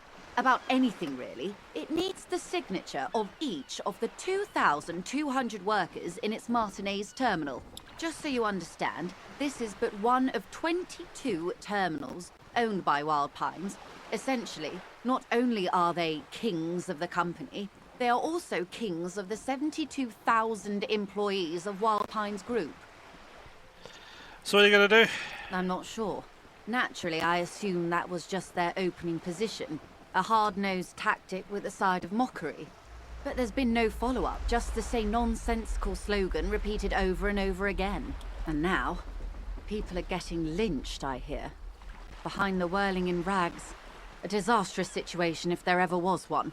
Excuse me, from whom did you hear about this lynching? I first heard it from the boyar at the gates.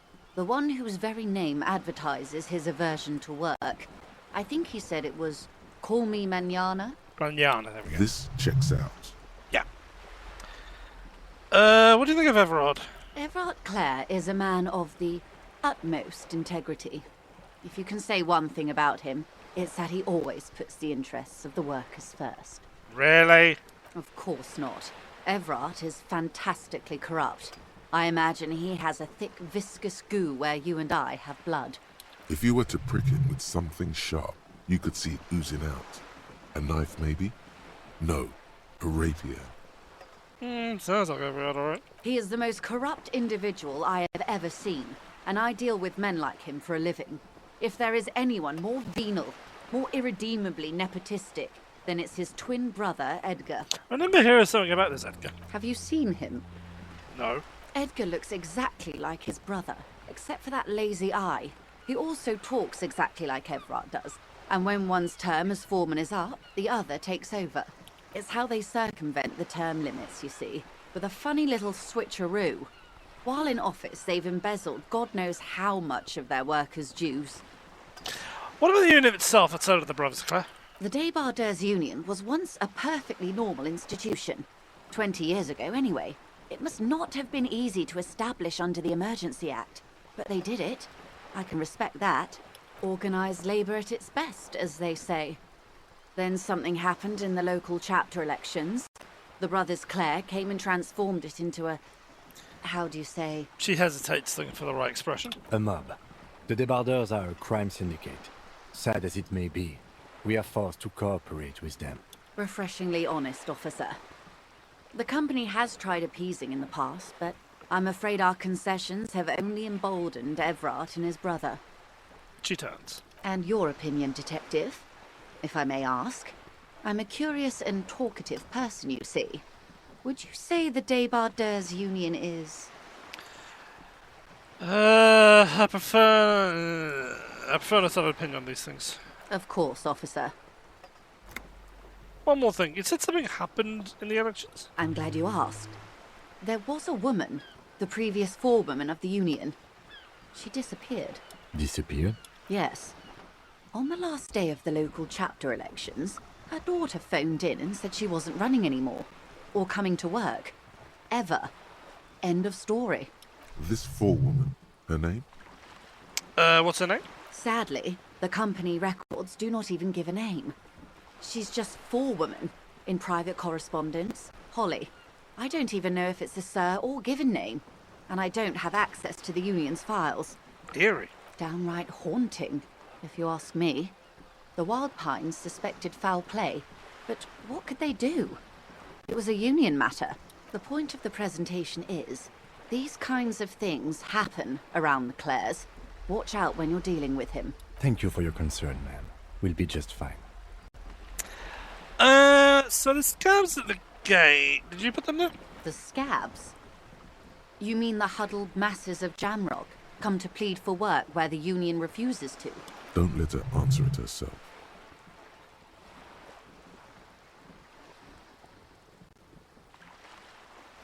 Well, let's call them strike breakers then. You put them there, right? If these strike breakers were organised by Wild Pines or its affiliates, then it would be a company secret.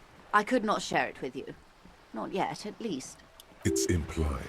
She's open to discussing this matter with you at a later occasion. That's all I need here. Let's change the subject. Of course. How else can I help? What can you tell me about the lynching? Quite a few things, I'm afraid. She falls silent for a moment, contemplating the thing. The information I'm to share with you includes sensitive trade secrets. For the sake of my employer, I have to ask for your names and badge numbers. Of course, ma'am. We should have introduced ourselves. I am Lieutenant Kitsuragi from Precinct 57. And this is my colleague from Precinct 41, Detective Dubois. I'm afraid Harry doesn't have his badge at the moment. I hope mine will suffice. Oh, and what happened to yours, Detective? Remember when I told you I was recently suffering from an unusual medical episode? My lost badge is related to it. I see. So, are you saying you lost your badge during the course of this episode?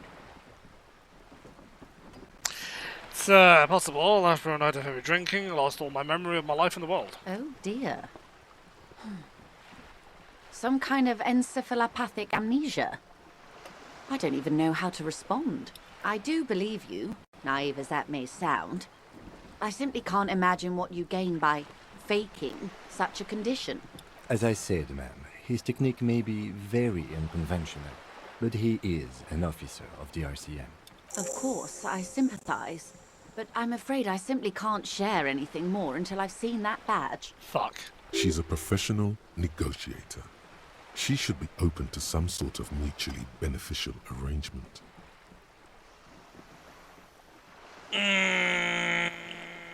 No. I want to hold on to that because I want to get an idea of where the badge could be. It could be on his coat, maybe. I'll find it somehow. Let's see what something else I do. Of course. But before we do, officers, let me be perfectly clear. The situation is extremely volatile. The sooner we can speak about this lynching business, the better for all of us. Do you know something about these tattoos? That's the man who was killed. I'm afraid this is a discussion for once we've cleared the lynching question. So you know something about them? Better not tie the forestay to the backstay on this. I hope there is something else I can help you with. It seems smart. I need someone to give me a lowdown on this reality we're in. This reality? She pulls her hood closer around her neck. Yes, reality is your side case. An experimental side case. It's related to that medical episode. I seem to have trouble remembering even the most basic terms of reality. Ah, yes. The episode. Sounds like an acute case of encephalopathy, now that I think of it. She puts down a thermal cup and looks at you. Don't be phased, madame. He functions perfectly well. He only needs a lowdown on all of reality. We may be here a while then.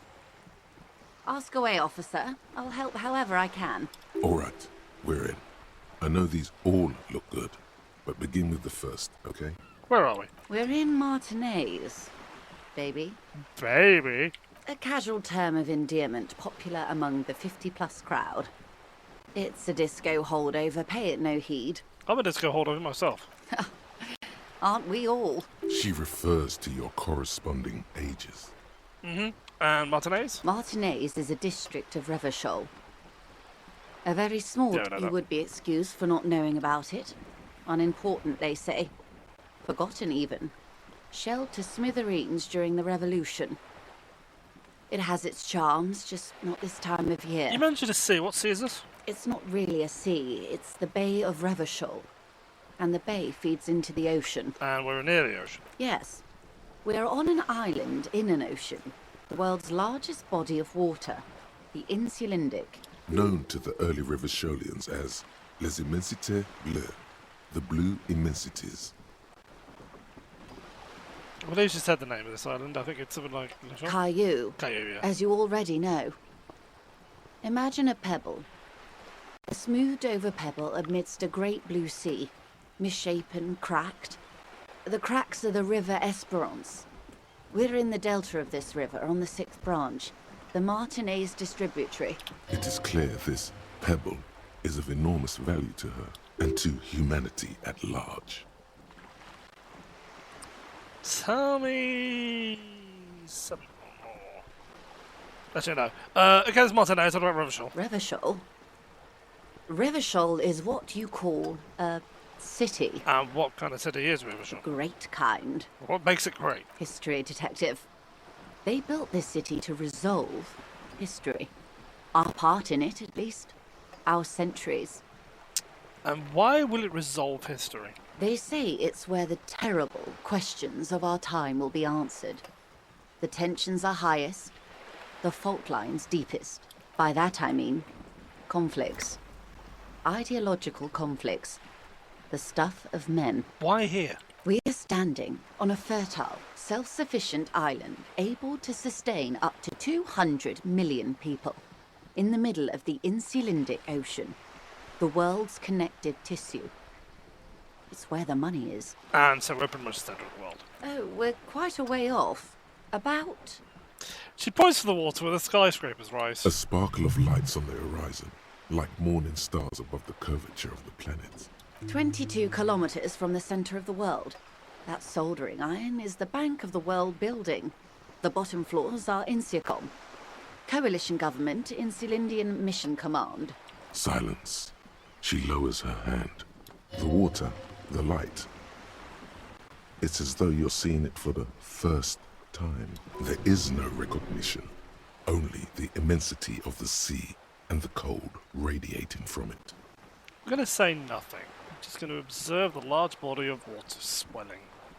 Cold. She observes your eyes scanning the horizon, then breaks the silence, slowly. This is one thought you need to complete. Where are you? Was there something else you wanted to know? I remember something about a lowdown. This has been informative. Thank you, man. I'm sure my memory-impaired partner has many more questions to ask, about even more fundamental aspects of reality.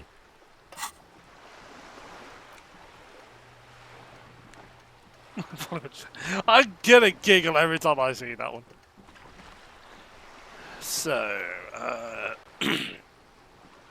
Revachol Special Administrative Region, Lake Caillou, the Insular Ocean, Coalition Government, Insularlian Missile Command, name after name, and none of them seem familiar. They seem real, but something is wrong. You feel like a kid looking at stickers on the fridge. Trouvant, the Apricot Company, Well Games 34. Something like that. Oh.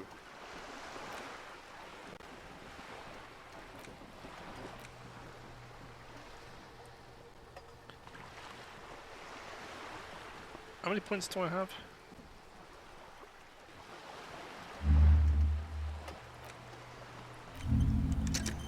Right. Might I suggest not asking them all right now? Messier will be here later too, and tomorrow. Isn't... Absolutely. My commitment here is long-term. You're right, Lieutenant. I'll continue later. It's better not to eat all your candy at once. Indeed. I'm always at your service. That's all for now. Glad to have been of assistance. The little that I know. Anything else? Oh, I've talked to Everard Clare. You have? And how did you like Mr. Clare?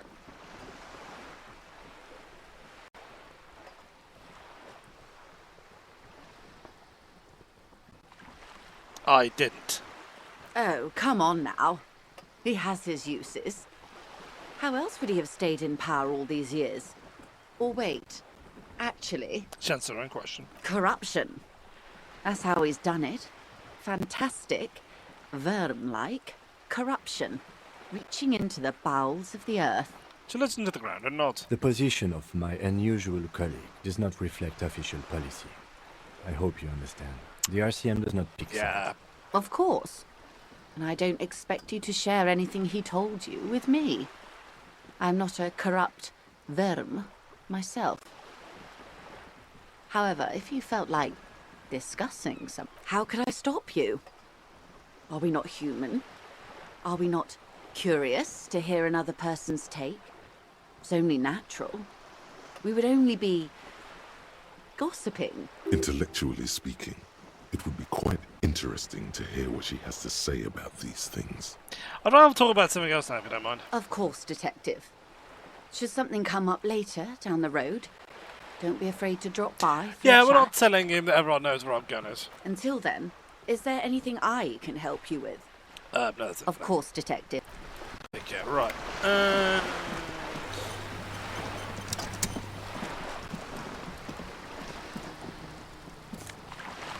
Hey. This one we used.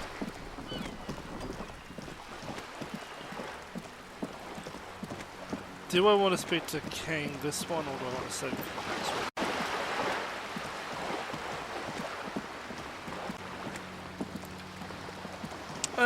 I'm gonna head out. Oh, hang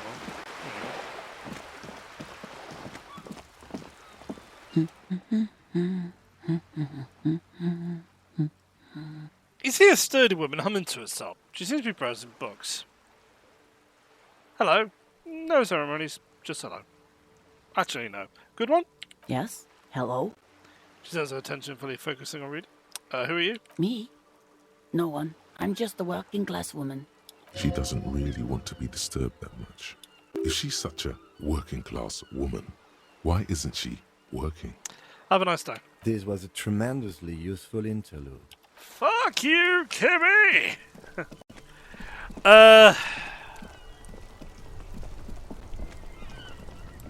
I'm gonna probably call it outside the front of the gates, maybe.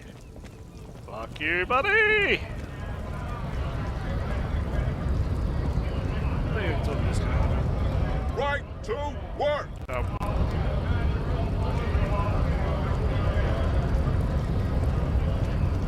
Oh, what the hell was I talking to him now? Hola, wandering man. How can I help you?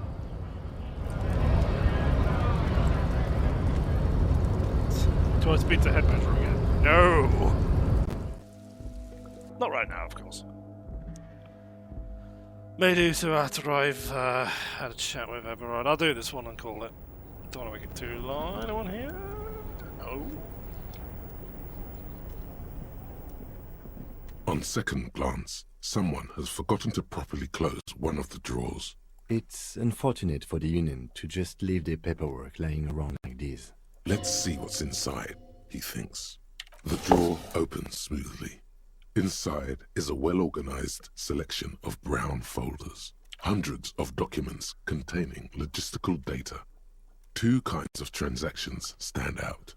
Materials coming into Revachol from the outside world, from Muindi, Grad, and even Ilmara, and the same materials being handed over to companies inside Revachol. Kuron, Coal City, La Delta, and Jamrock are listed among the many districts where the imports are being sold. Anything interesting? It's hard to make sense of this thicket of company names, dates, quantities, and percentages. You try to focus, but the lines are getting blurry. Push it. Look how blurry all the lines on these papers are. How unwieldy your own willpower is to yourself. You're like an absurdist Samaran monk, focusing through not focusing. Hermeneutics was almost within your grasp, but now only vague letters float before your eyes. Less meaningful, but aesthetically more pleasing. Can I actually focus through not focusing? You're a police officer, not a spiritual healer. You can focus the normal way by turning your attention to something and not letting go. If I don't know how to completely out of focus, all the shapes start melting into each other. Is that what you're doing with those photos over there? Right. This is probably not relevant to our case. After all, we're not investigating an accounting mystery. Whatever's hidden here is hidden well. Concentration isn't enough. Only a trained accountant with a background in logistics would be able to really make sense of it. However, there is a little handwritten note stuck on the side of the drawer. It appears to be a to-do list written in large, uneven capital letters. Remember, Leo, Everard's shoes, special whirling borscht, water Everard's plants, sweep office floor, more banners. All items on the list have been crossed out, and the note itself is crumpled. Hey Kim, to-do note with the list of errands for Everard. One of his aides must have left it. Nothing incriminating here. The special borscht seems a bit odd in the list. Take a look at it. Remember, Leo, all items on the list have been crossed out. The drawer slides shut. Oh, that was something.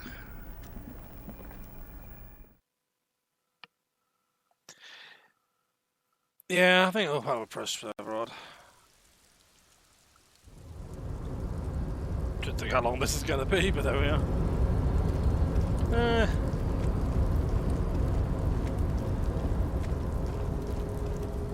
Why is my camera so twisted over here?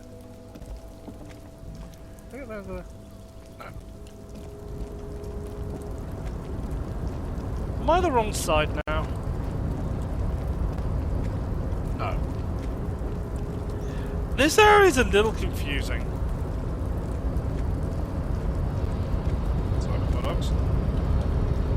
Button! A rusting control panel. No. Oh yes, I remember you, door. You're back before the cargo container. Its drawer has not lessened since you were last here. If anything, why are you even trying to open a door with rhetoric? Yeah, what am I? Why are you what? Never mind. Are you satisfied, detective? No reply. The knock produced...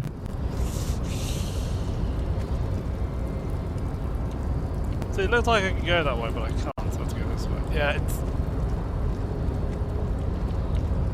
I am stunned. I can't do anything with that.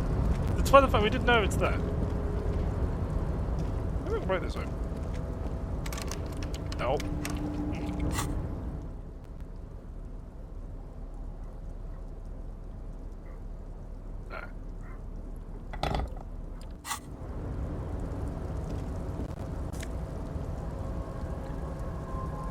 Ah.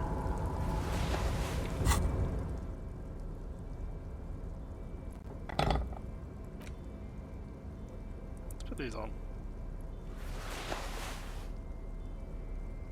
I don't want to change anything else. I don't think.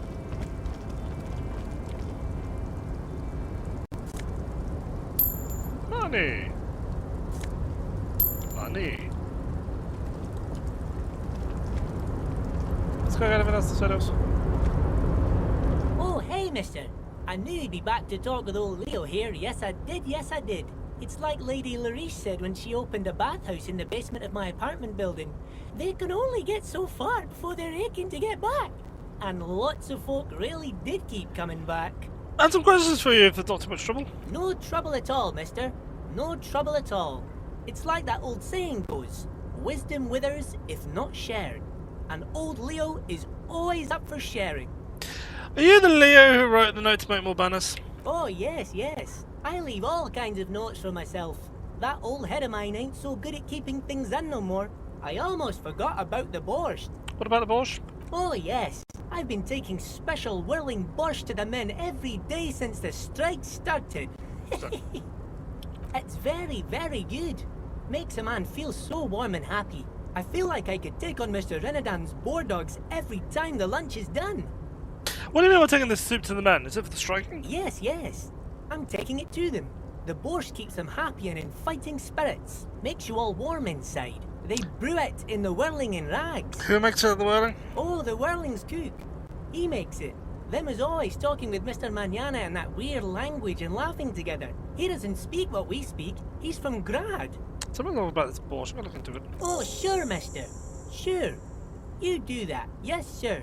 He didn't actually understand what you meant, and now he's just nodding along.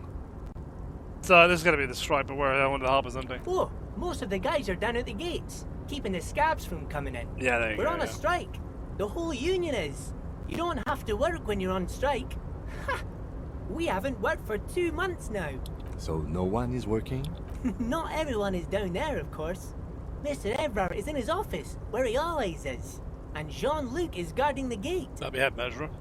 But Titus and his boys got into some drunken trouble and Everard sent them on a nice vacation. There for a we week go. or so. It's not specifically its table. What trouble did Titus and his friends get into? Oh, I'm not really supposed to talk about that. That's union business. Him and his boys stirred up something in town. Probably drank too much and got into a fight or something. I heard Mr. Everett telling them to take some time off. Did they kill someone? No, I don't think they killed anyone. Let's better talk about something else. Titus and his boys do good work. I don't want to get them in trouble over a little drinking. He probably doesn't know anything anyway. Who in their right mind would tell him? Good idea. That pretty much all but confirms Everard's in it. If Titus is telling the truth and he is the one that killed him, which at the moment it's looking like it, but I don't know, there's something not quite right there. I think there was more, look at me, I'm so hard, I fucking killed a man. Ugh. Hello, bastard. Mr. Dubois, a pleasure as always. You don't have to sit down this time, since you've already sat on that chair. I opened the door you asked me. Can we discuss the murder now? I'm very glad to hear that, Harry. One question. You didn't actually happen to stumble in and see what's inside the apartment, did you? He's trying to figure out if you're lying. Deal wasn't for me to go inside, so I didn't. You're right, Harry. You only had to unlock the door, which you did. So we're all good here. He was testing you, and you succeeded. Now let's get down to brass tacks. It's time for men like me and you to figure out who's killed who and why. Real police work is going to start happening now. I promise you, Harry, this is going to be good. There's a connection between the lynching and the strike. Well, I'll tell you what you know about it. By now, I'm sure you've figured out who the dead man was working for. The bad guys. Wild Pines. Sent to scare us. Another violent measure of the top hats against us flatcaps. Listening. Harry, this strike is the culmination of many, many mistakes made by the Wild Pines group. They tried to shut the strike down by sending in armed mercenaries. It was just the one guy. You mean our victim? A security contractor. Can you imagine that?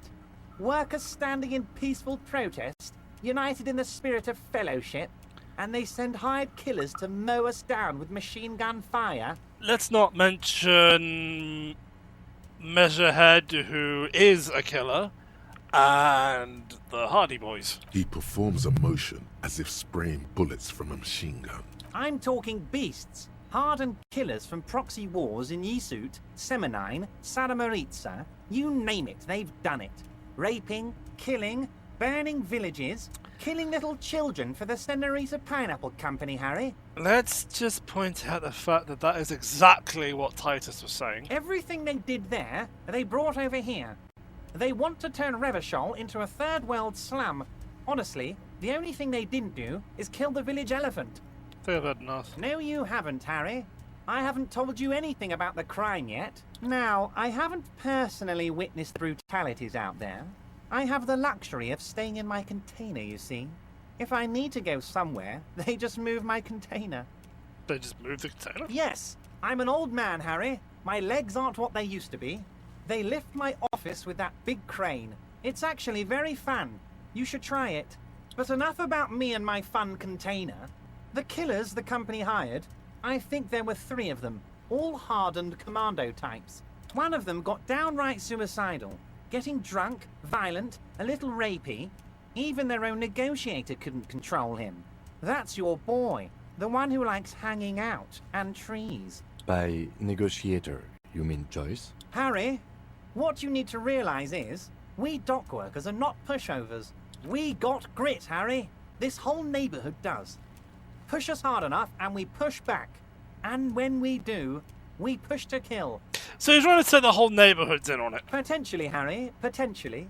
We got arm wrestling champions, rowing club people, ex-coal miners, tough guys, all ready to spring into action for their home base. So who exactly did the pushing? There's a militant wing inside the Union. A group of people whose duties don't involve manual labour, but peacekeeping in the neighbourhood.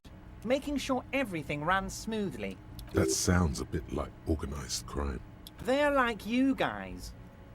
Idealistic people who want to make sure bad things don't happen. And if they already have, well, punishment must follow. Again, that sounds like organized crime. So these idealists killed our victim?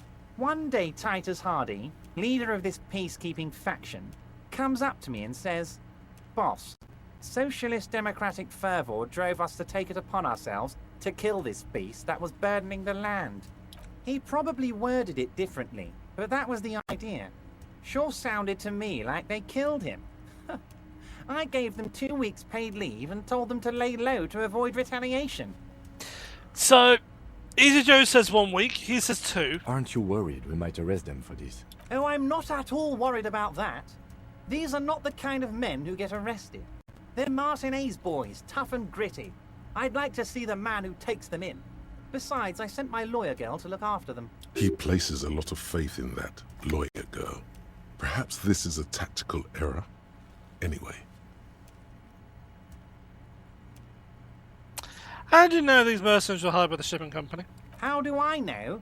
Let me tell you about these people. That's their MO. It's what they do. Last winter, some poor workers in Terminal E went on a little strike. The company sent in Sediment, a security contractor. The strike was over the workers' right to wear protective footwear, Harry. I'd like to point out that from the person's other standards, he's been lenient with them. These guys turn up and start beating people. Tell you what, Harry, I wouldn't be surprised if we got the same mercenary company after a little rebranding. And I'm sure as hell not surprised to see an army of scabs under my gates. So you believe the scabs were organized by the security contractor? You said it. Hell, one of those guys looks big enough to take down that proverbial elephant. Boys like that don't just happen to show up during strikes. My thoughts exactly. I thought it was a military plant. That does sound quite unlikely. Yes. The big guy leading the scabs at the gate is colossal. You mentioned a lawyer girl? Oh, Liz is a bright one. I paid for that law degree myself, thinking it'll probably turn her all fancy. But hell, Harry, she came back a firebrand socialist. Sometimes she scares me with her zeal. Wait, the girl by the whirling, who was keeping an eye on you. Is he talking about her? Doesn't her inspire me as a disguised as gardener? I did that, didn't I? She thinks of herself as a guerrilla fighter. These middle-class kids and the books they read are crazy, Harry. I think she would rather be an insurgent than a lawyer. I hope it's a phase. That cut probably means there was a different bit in that line, but sure. Tell you about this Titus Hardy and his crew. Oh, they are simply fine young men. All 7 of them. Exemplary union members. Always working to advance their position in the local socialist democratic movement. Core members. Old Theo used to run them, but things really kicked into gear when Titus took the reins and named the group after himself. Gotta love his initiative. Interesting. Who's second in command? They're almost all of them great guys, born leaders. Whatever happened, I'm sure they only had the best interests of Martinez and Revachol in mind. Work with them. Hell, interview them. But don't fight them. They really are just like you. Men who like beer, women, and some order on the streets. So I've met the Hardys. Can you ask them to cooperate with me? But of course, it's the least I can do for my good friend Harry. I'll do it right after we've concluded this talk. You can now go and tell Titus about this. See what he has to say. Also, Harry, here's 5 real. Why are you giving this to me? I'm not giving you anything. I'm just holding out 5 real. Don't need it. I know what to tell you. Don't need it. I know what to happen with the Hardy boys. Oh, I wasn't offering it to you, just holding it out there. but I'm willing to share information. Was there anything else?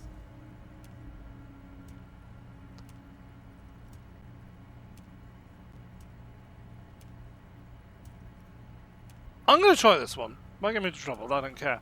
There was a collection of colonial mugs there, and I found a similar mug in the trash with Hangman's clothes. Racist mugs in the trash and in the apartment? You guys are just light years ahead of me. I have so much confidence in the ability of your organization. I'm relieved you're doing this and leaving me to do what I do best. Helping people. With the power of politics. Yes, yes. Do you think this weasel is somehow connected to the murder? Oh, no. I don't cross paths like that. All I want is for you to succeed in your investigation. I would never complicate things for you. Oddly, it seems to be true. But this weasel might have cleaned up after the killers. Believe me, Harry, he's a nobody. Just your basement variety nobody. Can't imagine him being connected to a high-caliber case like this. But he does live nearby. Maybe it's a pedantic weasel. Fascists are known to be neat freaks. I feel like a real detective right now, Harry. Am I getting this right?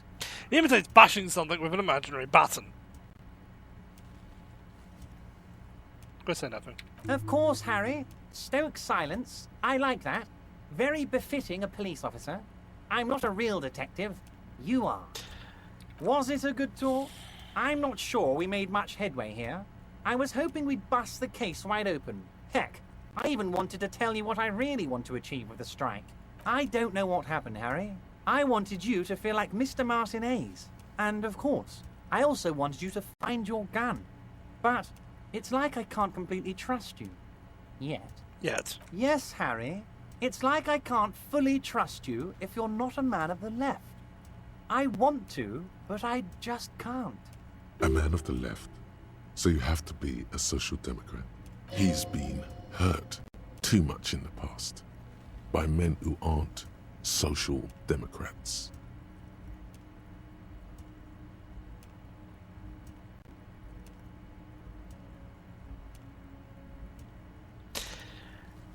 This is just another corrupt scheme, isn't it? Neither left nor right. I do what my heart tells me to do. What does your heart tell you about your lost gun, Harry? Does it tell you to forget about it? Or do you think it wants to be found? I think it's lonely and cold. I think it wants to be found, and I have a proposal for you. And what would this entail? Once again, I require nothing unethical or illegal of you. You just need to get 2 little signatures on this piece of paper, and then mail it to my accountant in La Delta. Ken, what do you think of this? It depends. I don't think what we just got from Mr. Clare was very useful. But, he thinks, it's your call. As I said, it weighs on me heavily. But once we get really talking, well, I'm going to hand you the keys to Martinez, and maybe even help you figure out who's behind this killing. Oh, I already know, Sunshine. He's saying as little as possible, as vaguely as he can, deliberately omitting things. What are these signatures for? I'm glad you asked, Harry. The Union is going to build a modern youth centre in Martinez. It will be righteous. We're gonna get those teenagers off drugs. And on roller skates. There's a nameless little street on the coast with some old houses around it. Most people I just need 2 more signatures to get this mission off the ground, Harry.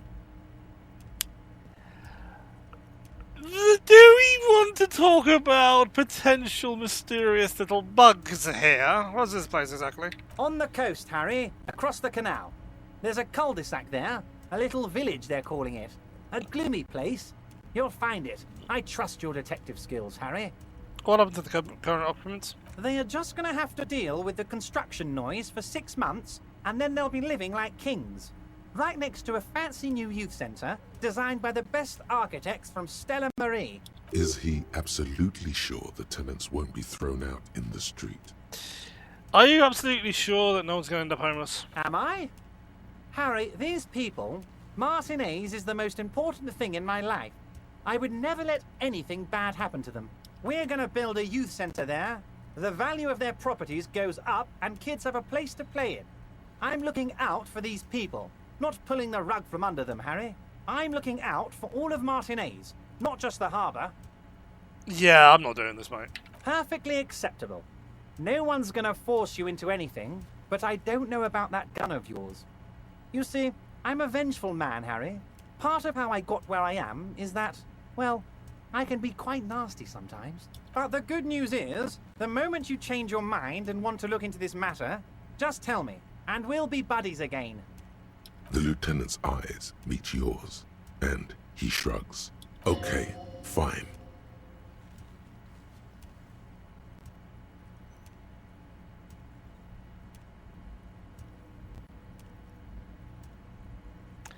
Can we go over a few details concerning the murder again?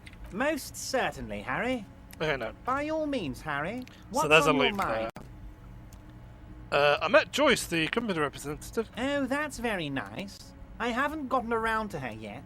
I'm very, very busy, you see. I hope you're getting along. Didn't she speak to him?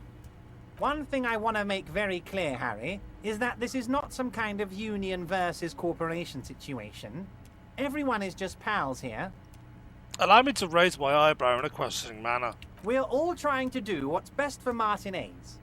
Don't feel like you can't cooperate with her because you and I are such good friends and I'm helping you find your lost gun. I'm not a jealous guy. What happened to the previous negotiator? What do you mean, Harry? Nothing. I let him go. He made concessions for the company in previous negotiations. Why would you let an adult like that go? He's an old man, Harry. I wanted him to spend more time with his family. God knows how long he's got left. You called him a midget? Harry, I have little people in my organization. I would never call someone a midget. What is this? Honestly, I'm beginning to think you're a midget, Harry. I'm only kidding, Harry. You're not a midget. No one is. We're pals.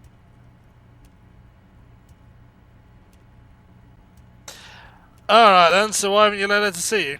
If she actually wants to see me, she will find a way. Any good negotiator would.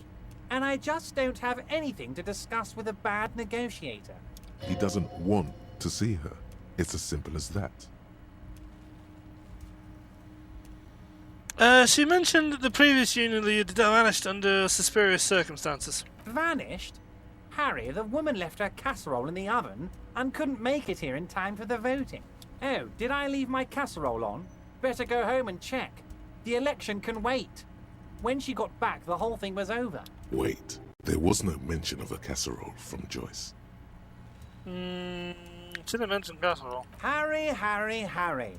Do not fixate on this little matter. Maybe it was a rabbit stew, or a hairdryer, or an iron. The point is, her heart wasn't in it. Mine was. This particular brand of humor he has, it makes for a fine distraction. So, Joyce seemed to think the union was lowballing her. Yes, yes. Lowballing, of course. This isn't a casino, Harry. Real people, real livelihoods are at stake here. But everything's a casino for those rich types. His expression makes it clear. This is childish and irresponsible behavior. Of course, Harry. Let me just assure you one more time. It's perfectly okay to share anything we discuss here with this Joyce. This is a completely transparent organization. I have no interest in what she is doing, but I myself have nothing to hide. Your business is your business, and I respect your privacy. Just remember, none of this is secret. Tell her about all of it. My brother's picture, my singing swordfish clock. Tell her how overweight I am and how I'm helping you find your lost gun. Tell her about everything. Everett doesn't mind. It is rather interesting to tell people things about each other, isn't it? It was nice telling him about her right now. Let's hear it, Harry. No, of course, Harry, of course. See you soon, Debardeur. Just kidding, but not too much. What's this? We're getting reports of normal, reasonable, temperate, political opinions somewhere in Martinez.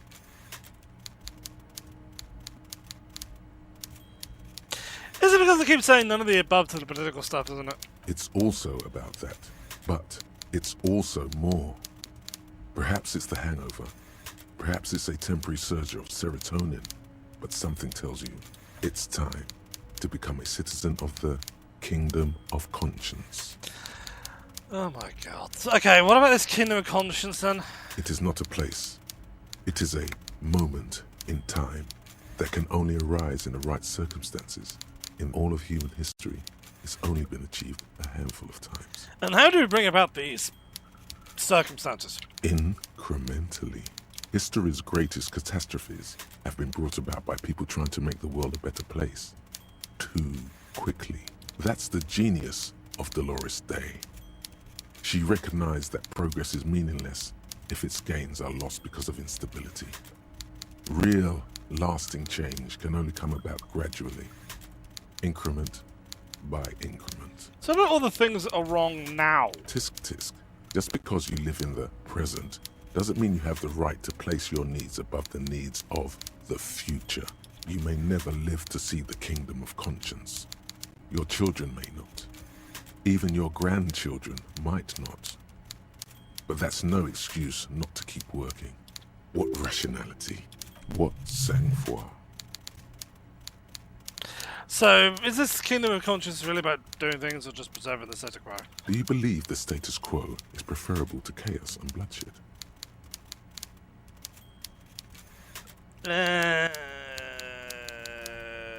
Yes. There you have it. Sometimes holding the line is progress. Okay, but what is this Kingdom of Conscience actually like? The kingdom is difficult to comprehend, and even more difficult to describe, partly because humanity will need to discard many of the categories that define and limit it today. The Kingdom of Conscience is post-capitalist, post-national. It's also post-industrial, post-ideological, and even post-sexual. Seems fine. Still want to live for the present, though. What you want is immaterial. The Kingdom of Conscience is coming, whether you like it or not.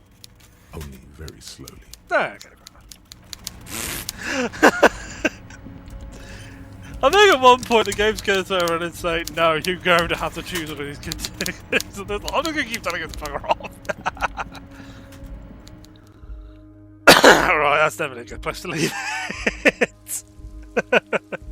I just like arguing with Brain, it's hilarious.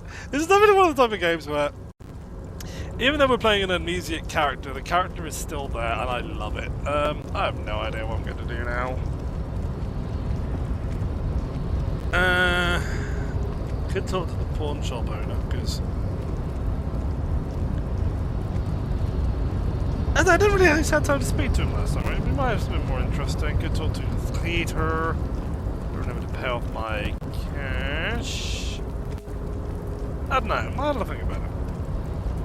But we're gonna stop here. Let's stop in this room. But yeah, not too exciting. I mean, I think I've made some progress. It's beginning to look like this isn't as complicated the case I think it is, but at the same time, I've got the murder mystery trope of this. It's this. They wouldn't be telling us it's this simple if it was actually this simple. I might just talk to that twice again. Anyway, but for now,